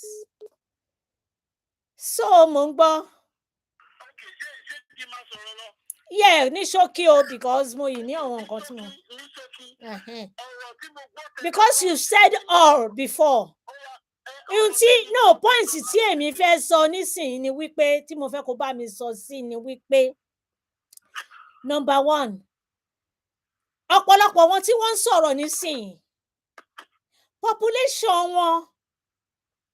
wọ́n belong sí ọ̀dọ̀ woman yìí because nígbà tí gbogbo nǹkan dákẹ́ tí wọn ò rí èèyàn ni woman yìí wọ àárín wọn wọ́n dẹ̀ accept wọ́n dẹ̀ ń follow so nígbà tán dẹ̀ rí wípé àwọn tó ti wà níbẹ̀ tẹ́lẹ̀ tó yẹ kẹjọ sowọ́pọ̀ kẹ́ unity ìṣọ̀kan ìgbálẹ̀ kan lè gbálẹ̀ mọ́ ó wá dáṣe oníjọ́ òun retí Ìgbòho tún yí òun padà pé òun ò wá sí Nàìjíríà mọ́. Why do you have to wait for Igboho? And you said it nínú spiritual something tẹgbọ́ràn wípé wọ́n sọ pé ọkùnrin ló máa declare. You said it. She said it. She said so. Ọkùnrin ló máa declare tó sọ. Why tó wá ṣe jẹ́ obìnrin ló wá declare spiritual to change. Mommy, ẹ jẹ́ answer question yìí. Mo bóyá mistake ni. Mi ò mistake mo lè wá bẹ̀ kan. Ó ní ẹ̀mí sọ pé ọkùnrin ló máa declare. Ìyá oníkiri kọ́ ló declare o. Ọkùnrin ló declare o. Ta lọkùnrin tó declare? Ọmọkùnrin àwọn mẹ́jọ ló declare. Àwọn representing ẹ máa gbọ́ ẹjọ́ ẹ farabalẹ̀ ẹjọ́ máa ẹ gbọ́ mi. Because of the time, I don't really have time for all this. Nǹkan tí èmi mọ̀ ni wípé that declaration. Oh my God. Oh. Okay. 10 seconds nínú ẹ̀ ti lọ ó kù bí 45 seconds. Okay, is it right? Ibi tí mo fẹ́ kó bá mi sọ̀rọ̀ lọ torí àkókò yìí. Ṣé ó right fún àmọ́ pé tí ọkùnrin bá rí ejò tí obìnrin bá pa kò sí tó burú ńbẹ̀. Tóbìnrin bá dẹ̀ rí ejò tọkùnrin pa kò sí tí well, when you are talking, I would like to let us interact. Please. I know you.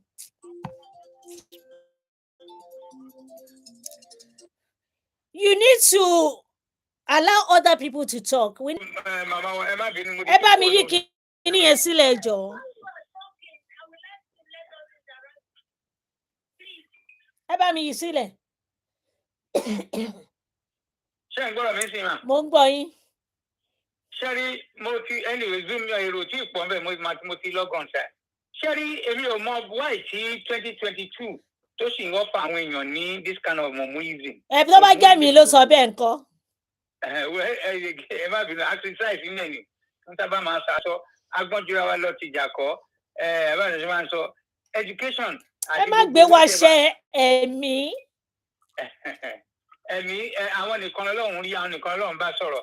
Àwọn ọmọ Ọlọ́run wọn ní nǹkan ọkọ̀ bẹ́ẹ̀. Àbòsíṣì wọ̀ wọ́n dẹ̀ mú àwọn tó ń mọ̀ ìpòrí wọn pàṣẹ ní ìsàlẹ̀ Èkó ní eré Adélèjì Adélérò tàbí ibìkan ní Kómodó tàbí ibìkan Mushin tàbí eré ibìkan ní Kòròdú tàbí ibìkan ní arọ wọ́n tó mọ̀ ìpè yà ń jẹ wọ́n irú declaration rú òlélẹ́yìí. Eléyìí ò ṣe declaration, this is mockery. Ó wá yọ Ìgbòho sẹ́yìn, ó yọ bàbá sẹ́yìn. And then ó dẹ̀ tó ń parọ́ every time lòun bá Ìgbòho sọ̀rọ̀ nígbà táwọn bá gbé Ìgbòho aṣọ bàtà bá ṣe kí èèyàn mélòó àwọn èèyàn ṣe ya mọ̀mọ́ báyìí. Ẹ jẹ́ bá mi tẹ̀ka, ẹ bá mi gbé fún bàbá pòfẹ́sọ̀. Adẹ̀ ń sọ à ń sọ àwọn èèyàn tẹ̀lé ojú dẹ̀ ti ojú agbègbè dẹ̀ ti wá pọ́ǹsì. Torí nígbà tí wọ́n kọ́kọ́ bẹ̀rẹ̀ ìjọ́lẹ̀ lọ́hùn àwọn pẹ̀lú àwọn tààrí sí concern pé what next? Gbogbo everything that they have been doing is 419 ni wọ́n ṣe wọ́n dẹ̀ rí àwọn ọ̀gán mú ni. Àwọn òṣè káàkiri gbogbo àwọn ní. Àní up till recent skin ní tán yìí tún sọ yìí àyè tún rí àwọn ìyá kan anyway mi ò blame wọn. Ẹ máa wá ògùn kún ògùn o torí tí 31st bá dé ẹ máa wá ògùn kún ògùn ọ̀pọ̀ tó máa dákú nínú yín. Àwọn ìyá náà ní ìṣòro náà ní wàhálà wọn ni torí tí wọ́n bá tẹ́ni tó ọmọ wọn bá lọ sí school táàbùrù wọn lọ sí school tẹ́gbọ́n lọ sí school tó lé education tó ń kọ́ wọn tó ní bọ́n ṣe ń ṣe carpentry rèé tó ní bọ́n ṣe ń ṣe plumbing rèé. How many people? Wọ́n máa ṣe carpenter wọ́n máa gbé sórí drawing board ni kò dẹ̀ sí máa jà jọ́ọ̀bù ti wà. Because template láti wà ẹni lọ pé ẹ ṣe kínní wọ́n lè clear job center Yorùbá nation ẹ lọ ṣe lórí ẹ lọ ṣe nínú omi wọn lọ ṣe náà sàn mọ kéèké gbogbo àwọn tó jẹ tó bí tó ń jẹ́ kí àwọn máa rò pé ibo ló gbogbo àwọn ló ti débi. àní wọn mo tiẹ̀ tún gbọ́ torí mi ráyè lọ gbọ́ gbogbo àwọn kinní recently mo busy wọ́n ní wọ́n ti yan àwọn delegate àwọn kan tí wọ́n position wọ́n ti fún wọn. a ti fún wọn contract àwọn iṣẹ́ tó wà ń lẹ̀ sìn iṣẹ́ mẹgáàdì iṣẹ́ tailor àwọn tó máa ránṣọ. ìgbà tó máa sábà wọn gbé báàgì ayé ìgbà tó máa bá wọn gbé báàgì ìṣẹ́dírẹ́tì. Yoruba people where are we going for God's sake. irú àwọn jẹ́rú àwọn tẹ̀ wọ́n pè ẹja lọ́bọ̀ fún àwọn tó yẹ kékeré. jẹ́ ìyá yìí ni kò síbi tí wọ́n lọ tán ọ̀dà bẹ̀rù kò síbi tí gbogbo tí association wọn kò sí tán lọ tán ọ̀dà bẹ̀rù.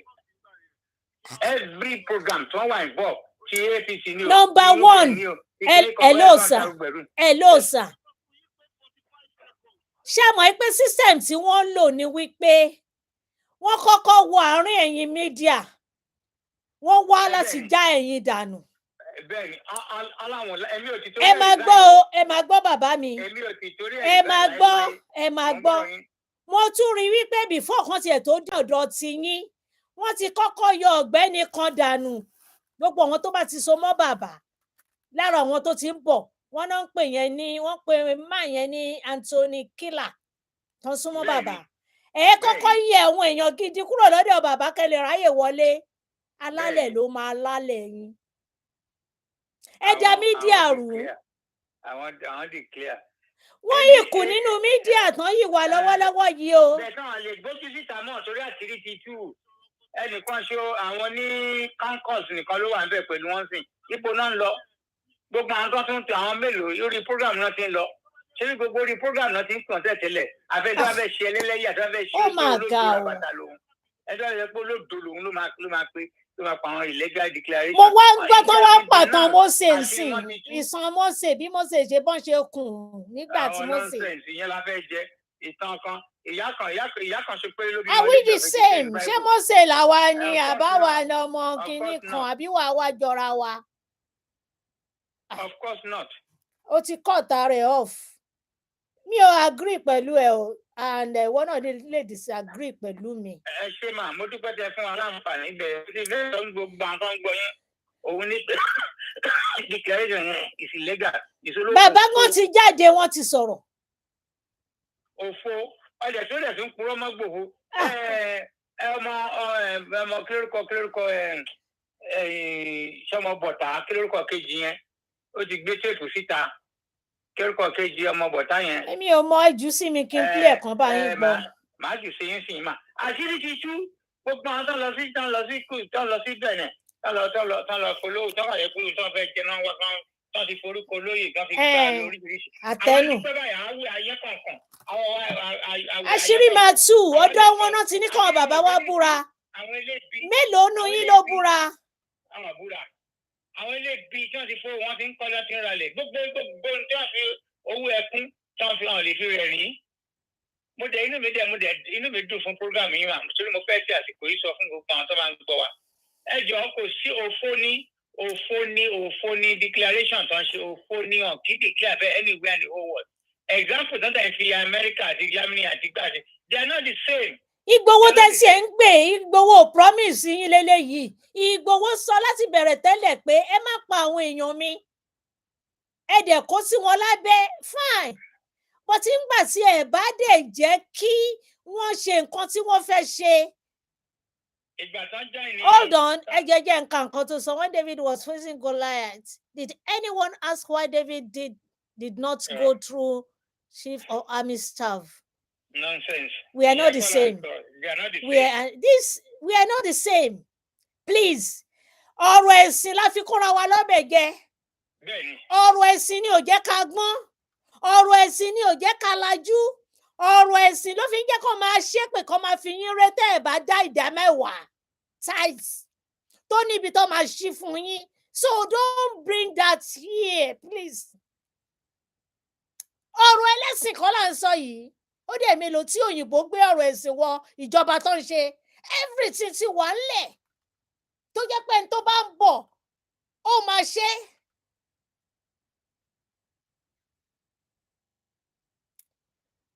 Okay Ní láti dúró de bàbá àbí kẹ́ dúró de olóyè Sunday Igboho. Now let me play this tape. Bàbá mi orí bíbá ni mo ti fẹ́ play tape. Continue. So ìtẹ̀yìn fẹ́ kẹ́ sọ tí. Only the ungodly pagans will not understand the importance of God to nation building. Bí ìtàwọn òyìnbó, right? Bí ìtàwọn òyìnbó. We are not saying pé we are not saying wípé kò sí Ọlọ́run. Don't mix things together. I'm not saying that. Mi ò sọ pé kò sí Ọlọ́run. You understand? Ìyẹn kọ́ ni mò ń sọ. But ká máa lọ gbé ibì kan. Àwa mọ̀ yín, onígbàgbọ́ ni yín, olódodo ni yín, olóòótọ́ ni yín. Yorùbá ní tínú bá ṣe gbá èèyàn lè ṣíwò. Yeah, it's true. In God we trust. Nígbà tẹ́ bá káwọ́ gbé tán, tẹ́ wá ní God ní kó máa ṣe gbogbo ẹ̀ fún yín. Ẹ rí pé ẹ̀yin gan ti lulẹ̀. Ẹ ti lulẹ̀. Ẹ ti lulẹ̀. Tẹ́ bá sọ pé Olúwa ni kó wá máa ṣe gbogbo ẹ̀ fún yín. Ọlọ́run ti ṣe tiẹ̀. Àwọn èèyàn la máa gbé ìgbésẹ̀ lórí òtítọ́ àti òdodo. Wọ́n ní kí ló ń gbé orílẹ̀-èdè lékè? Òtítọ́. Ẹ jẹ́ kí a gbìyànjú ká ṣe òtítọ́ láàrin ara wa. Káyé sọ pé mo mọ lágbájá, mo mọ tẹ̀mẹ̀dù. Káyé wọ́nà àti ibi olódodo, olótìtọ́ ṣubú pé a máa wọ́nà láti ṣe é fún. Ṣó ti yé? Òun ni tẹ́yìn ń ṣe fún olóyè Igboho. Òun ló mú ẹ tó fi kọ́ tó kọ pé Sunday Igboho. You don't have to wait for them. And that is true. You don't have to. But they need to know what is going on behind the closed door. You understand? Ó lè kàn wọlé gbùrù. Kò já wọlé bí tí olókùn lọ́rùn. Kò wá máa tẹ àwọn èèyàn lójú. Kò possible mẹ́. Mo gbọ́ yín bàbá mi kí lẹ tún rí tẹ́ fẹ́ sọ. No, mo fẹ́ fi àsìkò yìí àti program yín. Mo fẹ́ fi rọ gbogbo àwọn ọmọ Yorùbá ní kí n sọ fún wọn ní pé. Ọlọ́run kó wa lọ́bẹ̀ jẹ́. Ta ni ò mọ Ọlọ́run? Kálukú gbàdúrà lábẹ́ ẹni. Information tó ń gbọ́ láti ọ̀dọ̀ àwọn kan tó ń tẹ̀lé. Àwọn mélòó kù lẹ́ tó ń tẹ̀lé yìí onítìrí ń sìn jàre. Àwọn mélòó. Ẹ já sọ̀rọ̀ sókè. Ìgbà tá a lè sọ̀rọ̀ ti kọjá. Sí lábẹ́ anybody òtítọ́ ni wípé ìyá yìí mú àwọn èèyàn mú. Gbogbo ibi tí wọ́n dẹ̀ ti lọ gbogbo club tí wọ́n ti join àwọn náà fọ́bẹ̀ náà dàbẹ̀rù. Nígbà tó máa ṣe sọ̀rọ̀ ń sìn, ó ní ó kọ́kọ́ gbé wá pé wọ́n ní àlè Abíọ́lá. Wọ́n ní kíni? Àlè ò jẹ́ nǹkan kan. Ìyẹn ò ṣe nǹkan kan. Anybody lè jẹ́ àlè. Oníkálùkù ló ní nǹkan ẹ̀ tó fi ń kọyọ̀. Líìsì wà lọ́wọ́ ìyàwó táwọn ti ẹ̀fẹ́ sílé náà. Gbogbo ọmọ tó dẹ̀ oníkálùkù ló ní nǹkan ẹ̀ tó fi ń kọyọ̀. Ọmọ lọmọ ń jẹ́. Ó kàn yẹ pé nígbà tí wọ́n bá dàgbà náà máa dá lérú.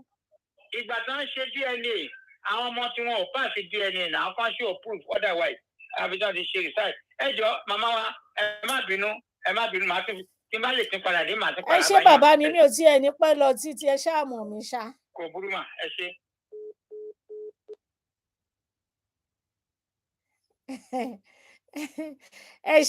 Ẹ ṣé bàbá mi 90.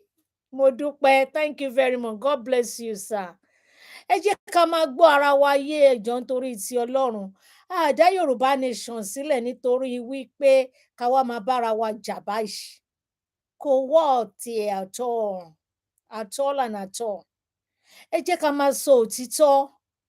Àwọn èèyàn ti gbẹ́kẹ̀lé ọ̀nà yìí ju bó ti ṣe yẹ lọ pé yes. Àsìkò tó láti wípé ká kúrò nínú ìyà. Àsìkò tó láti wípé ká bọ́ṣọ òṣì dànù. Ṣùgbọ́n kì í ṣe lọ́nà tí wọ́n fi ń ṣe fún yín yìí.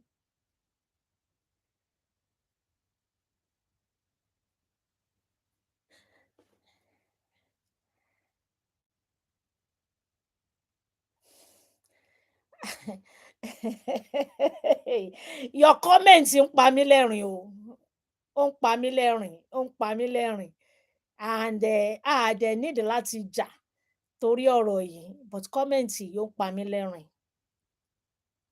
Comment yìí ó ń pa mí lẹ́rìn.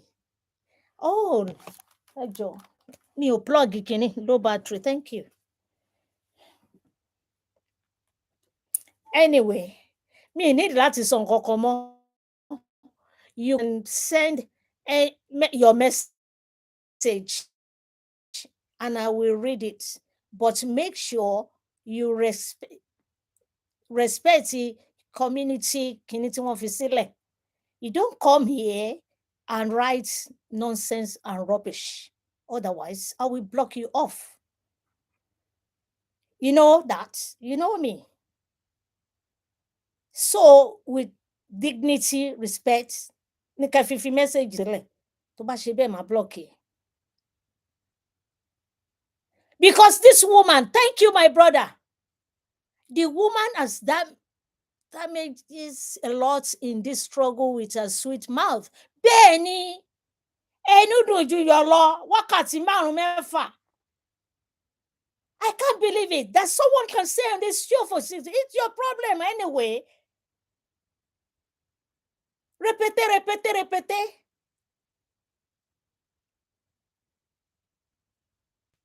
You are not telling the truth, man.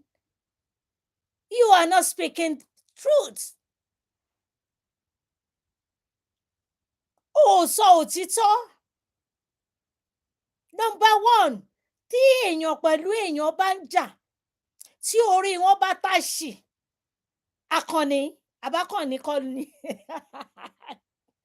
Akànnì, I don't need to fight with you. If you like, you can remove yourself. I can't be bothered. You understand?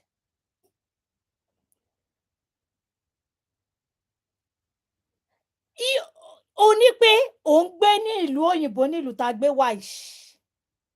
Ṣé bí àwọn òyìnbó ṣe ṣe ìlú wọn pẹ̀lú spiritual yìí, àmọ́ pé wọn náà ń ṣe. Ṣé yẹn nìkan náà gbé náà gbọ́kànlé? Akànnì o, Akànnì owó, Akànnì alágogo lẹ́kùnlẹ́kùn. Anyway, a lè jà, you understand? A lè jà. Ẹ jẹ́ kí n play kinní fún yín.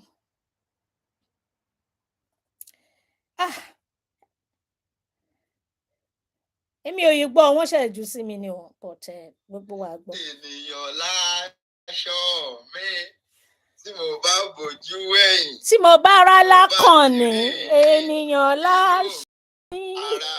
Àyà gágá. Akànnì owó. Ẹ jọ̀ọ́, mo fẹ́ fi àsìkò gbogbo wa, mo fẹ́ fi ọ̀rọ̀ gbogbo wa wípé ẹ jọ̀ọ́ ẹ má jẹ́ ká bára wa jà lórí wípé àwa la gba ọmọ bọ̀tálẹ̀, àwa kọ́ la gba ọmọ bọ̀tálẹ̀. Mo fi ọba tó ní ẹ̀mí mi búra, mo fi ọjọ́ tí Elédùmarè tó dá mi tí mi ò mọ̀, mo fi búra. Mo fi ọjọ́ tí ó máa kù èmi àti Elédùmarè nínú sàárè, tó máa kù èmi nìkan nínú sàárè, mo fi búra. Mo fi ọjọ́ ìgbéǹde àlìkìyámọ̀, mo fi búra. Gbogbo yín pátápátá lẹ gba ọmọ bọ̀tá sílẹ̀. Àṣírí kan lẹ gbọ́ lẹ́nu mi lénìí. Ẹnu onípọ̀hún láti ẹnu oníkàn. Níta ṣe ni a máa kọ́ Yorùbá nìyẹn, tán tún lọ ń jẹ́ ká máa sọ òyìnbó tá a gbọ́. Gbogbo everybody, gbogbo yín pátápátá látòkè délẹ̀ lẹ gba ọmọ bọ̀tá sílẹ̀ o. Kò sí èèyàn kan tó superior nínú kéèsì, nínú nǹkan tó ṣẹlẹ̀ ní on the 9 yẹn. Kò sẹ́ni tó superior nínú gbogbo wa o. Nínú gbogbo wa, gbogbo everybody ló gbọ́ ọmọ bọ̀tá sílẹ̀. Nítorí wípé DPO yẹn gan sọ pé kí ló dé? Wọ́n ṣe ń pè lókè ló ń pè sálẹ̀, lọkùnrin ń pè lóbìnrin ń pè. Táwa ló mọ ìpè, ta ló mọ ìpè ẹni tó gbọ́n gangan tẹ́rù fi bà á? So gbogbo yín pátápátá everybody ló gba ọmọ bọ̀tá sílẹ̀ o. Ẹ jọ̀ọ́ ẹ bá mi share fídíò yìí kó kárí gbogbo groups pátápátá, torí pé mo rí wípé aṣọ ó ti ń ṣẹlẹ̀ nínú àwọn gúrùpù kọ̀ọ̀kan. Àwa la gbọ́mọ bọ̀tálẹ̀, ẹ̀yin kọ́ lẹ gbọ́mọ. Ẹ jọ̀ọ́ ṣé bí èmi ni mo ní ọ̀rọ̀, èmi ni mo dẹ̀ mọ bí kọ́ọ̀lù ṣe ń wọlé lọ́tún lọ́sì. Ẹni tó bá sọ fún yín pé òun lòun gba ọmọ bọ̀tá sílẹ̀, ẹ sọ fún ẹni yẹn pé go and sit down. Gbogbo wa la gba ọmọ bọ̀tá. God bless Yorùbá nation, ọ̀hún alálẹ̀ Yorùbá. Àní ilẹ̀ iṣẹ́ a máa gbà á. Pẹ̀lú ògo Ọlọ́run. Ó dà pé ẹ̀rí nǹkan tí àpẹẹrẹ tí mo rí lánàá yẹn. Àṣé gbogbo ẹ̀yin tẹ́ ń bá mi jà yẹn, àṣé ìjà ẹdìyẹ lẹ tí ẹ ń bá mi jà, àṣírí yín tú lánàá. Àṣé ìjà ẹdìyẹ lẹ ń bá mi jà. Ìfẹ́ wà, wọ́n kàn dé wọ́n sáárín wa. Everybody everybody wá ń pè ọmọ bọ̀tá mo ní bóyá kẹ́ sọ pé Ọlọ́run mú mi ni ó ní kò rí bẹ́ẹ̀. àṣejẹ ìdìyẹ gbogbo yín bá mi jà Ọlọ́run ti mú gbogbo yín kò sẹ́ṣẹ̀ tẹ́ lè ṣẹ̀ mí sìn mi ni máa báyọ̀ kọ̀ọ̀kan bínú mọ́ bẹ́ẹ̀ni bẹ́ẹ̀ni ọmọ bọ̀tà adúpẹ́ ẹ̀rí lára àwọn ọmọ Yorùbá nation gidi gangan lọ sọ̀rọ̀ yẹn tán mú tí ìfẹ́ bá wà tí ò sí pé èdè àìyedè àbẹ́mi ni mo fẹ́ kán gbóhùn mi eléyìí ti jáde èmi ni mo fẹ́ kọ́kọ́ sọ èmi ni mo fẹ́ kárí mi àbí nǹkan kan bẹ́ẹ̀ yẹn tí nǹkan bá ṣẹlẹ̀ sí èèyàn kan a máa rally round a máa rally down.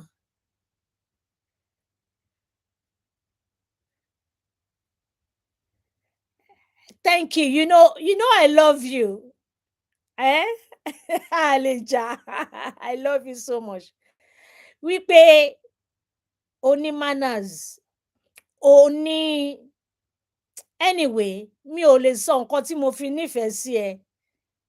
And I will continue to do so. Bye for now, Oshe. Greetings to your family and do have a nice weekend.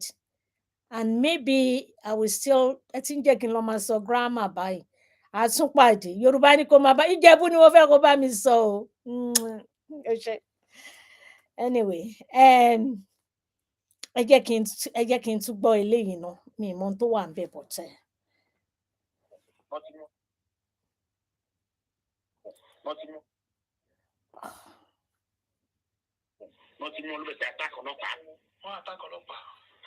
Yes. Okay.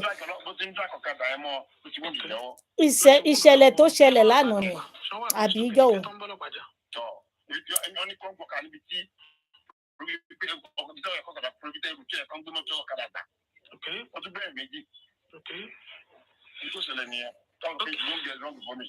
Okay, mo ti gbọ́ yín sà ẹ mọ̀ pé èmi tí mò ń bá yín sọ̀rọ̀ ẹ mọ̀ mí èmi náà dẹ̀ mọ̀ yín so ìjọ kan ni wọ́n máa ń bọ̀ra so wọ́n ta fi mọ́ra ẹ ló dùn mí gan ẹjọ́ kí lẹ fẹ́ bá a ṣe lórí ọ̀rọ̀ wọn wọ́n ti ṣẹ̀ sófin ọ̀nà àgbà wọ́n ti ṣẹ̀ sófin ọ̀nà àgbà. Ẹ má yẹ kọ́ ṣe bẹ́ẹ̀ ẹ má yẹ kọ́ ṣe bẹ́ẹ̀.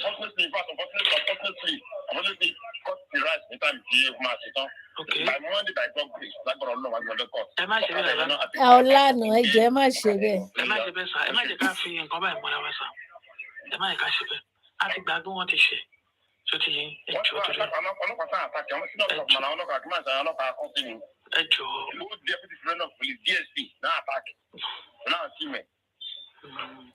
Anyway.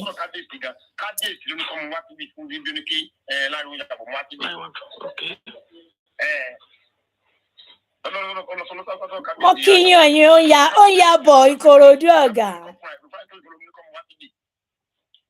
Bàbá mi ó ti ń tó lè ṣẹlẹ̀ kí lẹ fẹ́ ká ṣe ẹ jọ. Anyway.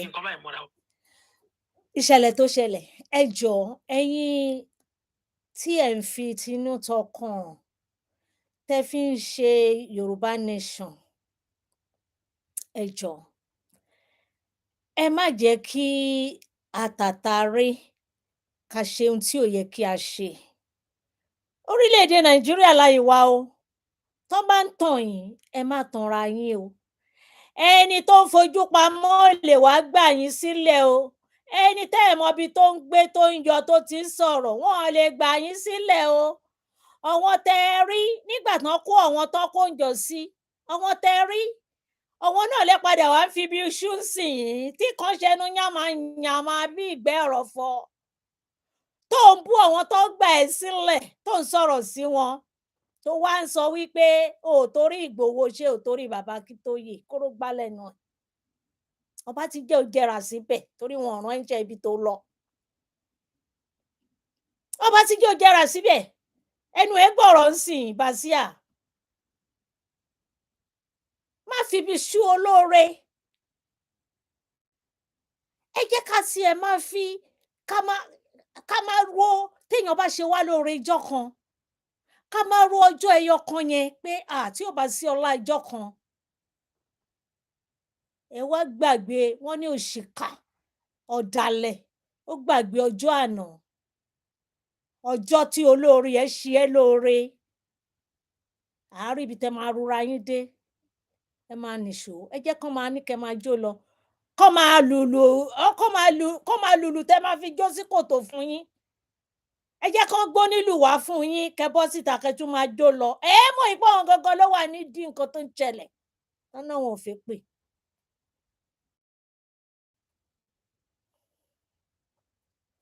Mo ń bọ̀.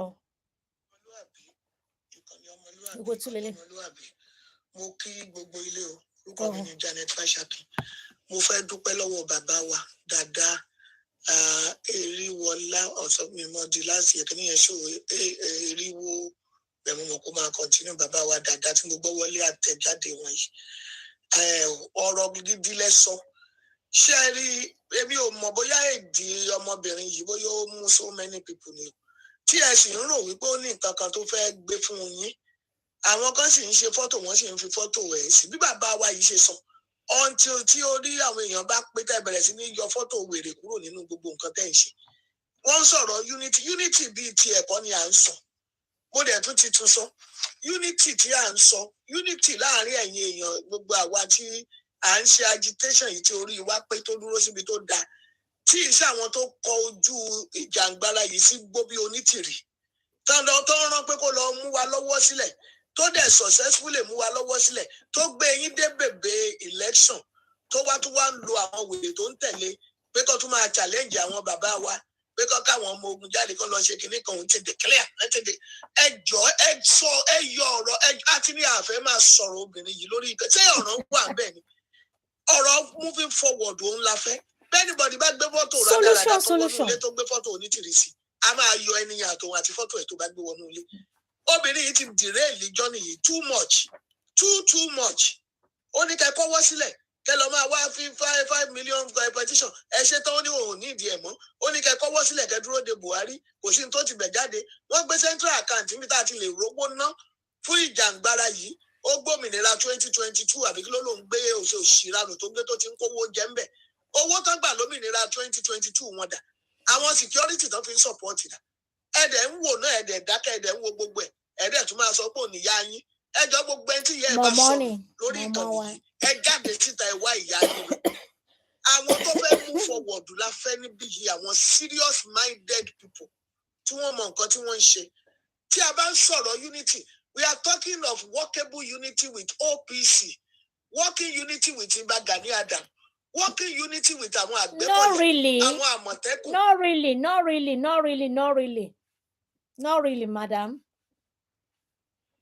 Because àwọn tẹ́ ń sọ yẹn náà, wọ́n pẹ̀lú ẹni tó da ìrìn àjò yìí rú. Owó lọ́wọ́n fẹ́, màálù igun mẹ́rin ní tiwọn. So tán bá ní kí wọ́n gbé nǹkan síta, kán wá búra pé wọn ò mọ̀ nípa ohun tó ń ṣẹlẹ̀ sí Ìgbòho, ṣé wọ́n lè búra àbáwọn náà máa sá pé wọn ò mọ̀ ń pa ẹ̀? Bí wọ́n máa ṣẹjọ́ fún oníkálukú. So mi ò agree pẹ̀lú yẹn ìyá mi. Unities we are talking about, unities with ọlọ́dẹ. We are not talking of unity with wèrè onítìrí. Ẹgbẹ́ lọ́sọ́dún ẹ̀kẹ́ ni mo sọ bẹ́ẹ̀. Pé wèrè ni àwọn ará ilé ò tí mọ́mọ́ ṣe máa sólókùn tó máa mú mọ́lẹ̀. Ẹ tó ń sọ̀rọ̀ kátikàti, òun ti dé kán lọ máa declare létí òkun, kán máa declare lẹ́gbẹ̀ẹ́ ògiri.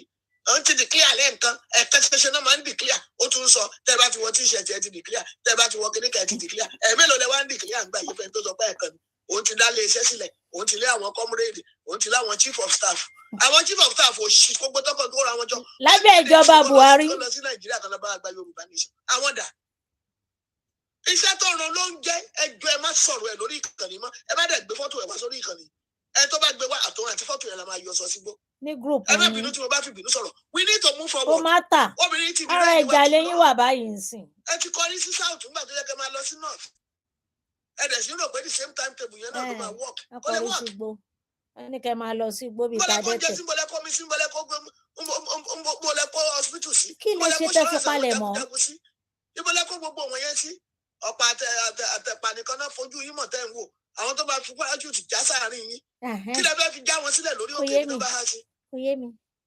Ẹ jọ̀ọ́ ẹ torí Ọlọ́run, ẹ jẹ́ á move forward.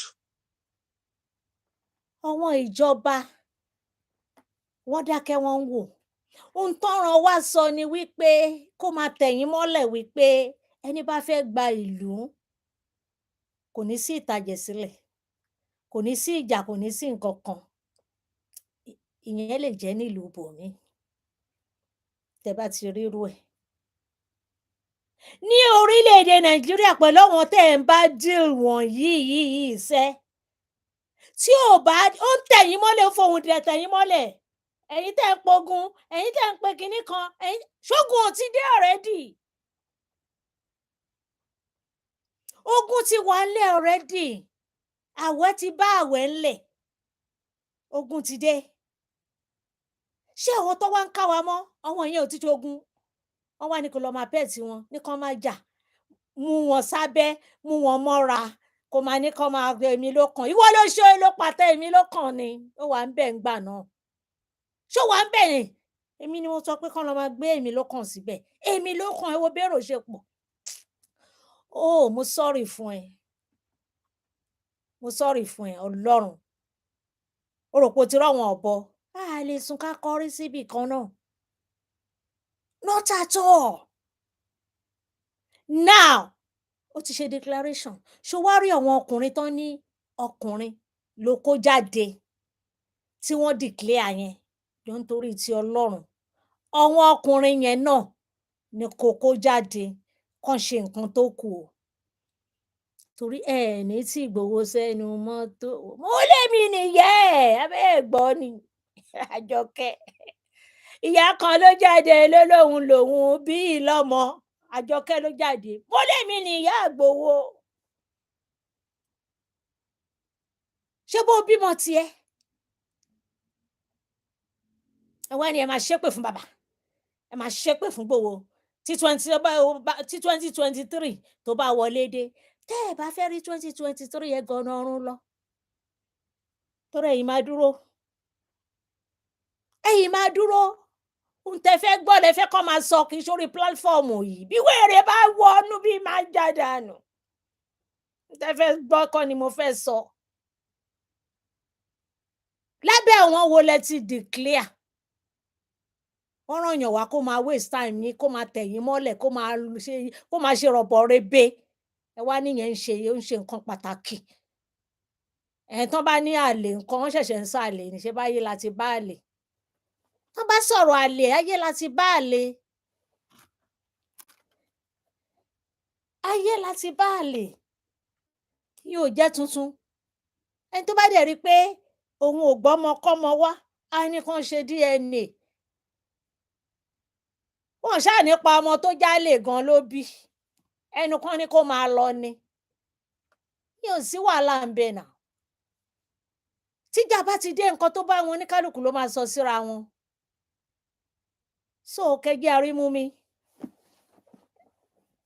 Mi ò ní jẹ́ kí kinní ó ti gùn kọjá bémi gan ṣe fẹ́. Mi ò fẹ́ lọ máa lọ sí kinní. Ṣùgbọ́n ẹ jẹ́ kí n round up. Ẹ̀yin ọlọ́jọ́ ìbí èní tí bá jáde lórí eléyìí, máa wá ṣe ètò yín torí máa sọ star yín fún yín, máa sọ nǹkan yẹn tó bá fẹ́ gbọ́ o. Máa sọ fún yín, máa kà á fún yín. Àná tí mo jáde, àwọn ìwé tí mo bá pàdé rẹpẹtẹ. Anyway, má jẹ́ n tí ì tú. Ẹ̀yin ọlọ́jọ́ ìbí, mo kí yín. Ẹ̀yin ti December, mo kí yín. So, ẹ̀yin tòkú náà mo kí yín lẹ́ẹ̀kan sí o. Ẹ kú ọ̀rọ̀ èèyàn. Ọlọ́run á fọ̀run kẹ́ gbogbo wọn o. Ọdún á jìnnà síra. Ọmọ tán fi sílẹ̀ á ya tẹbí tará. Olúwa á dúró tì yín o. Mo kí yín o. Èjìrẹ́, ẹ pẹ̀lẹ́, mo kí yín púpọ̀ púpọ̀. Èjìrẹ́ ará Ìṣòkù. Wíníwíní èjìwọ̀rọ̀ lójú ìyá ẹ̀. Ẹ pẹ̀lẹ́, God bless you. Kẹ́ remain blessed. Máa padà wọlé láìpẹ́ yìí. Ẹ̀yin èèyàn mi, ẹ ṣé. Short one. Bye for now.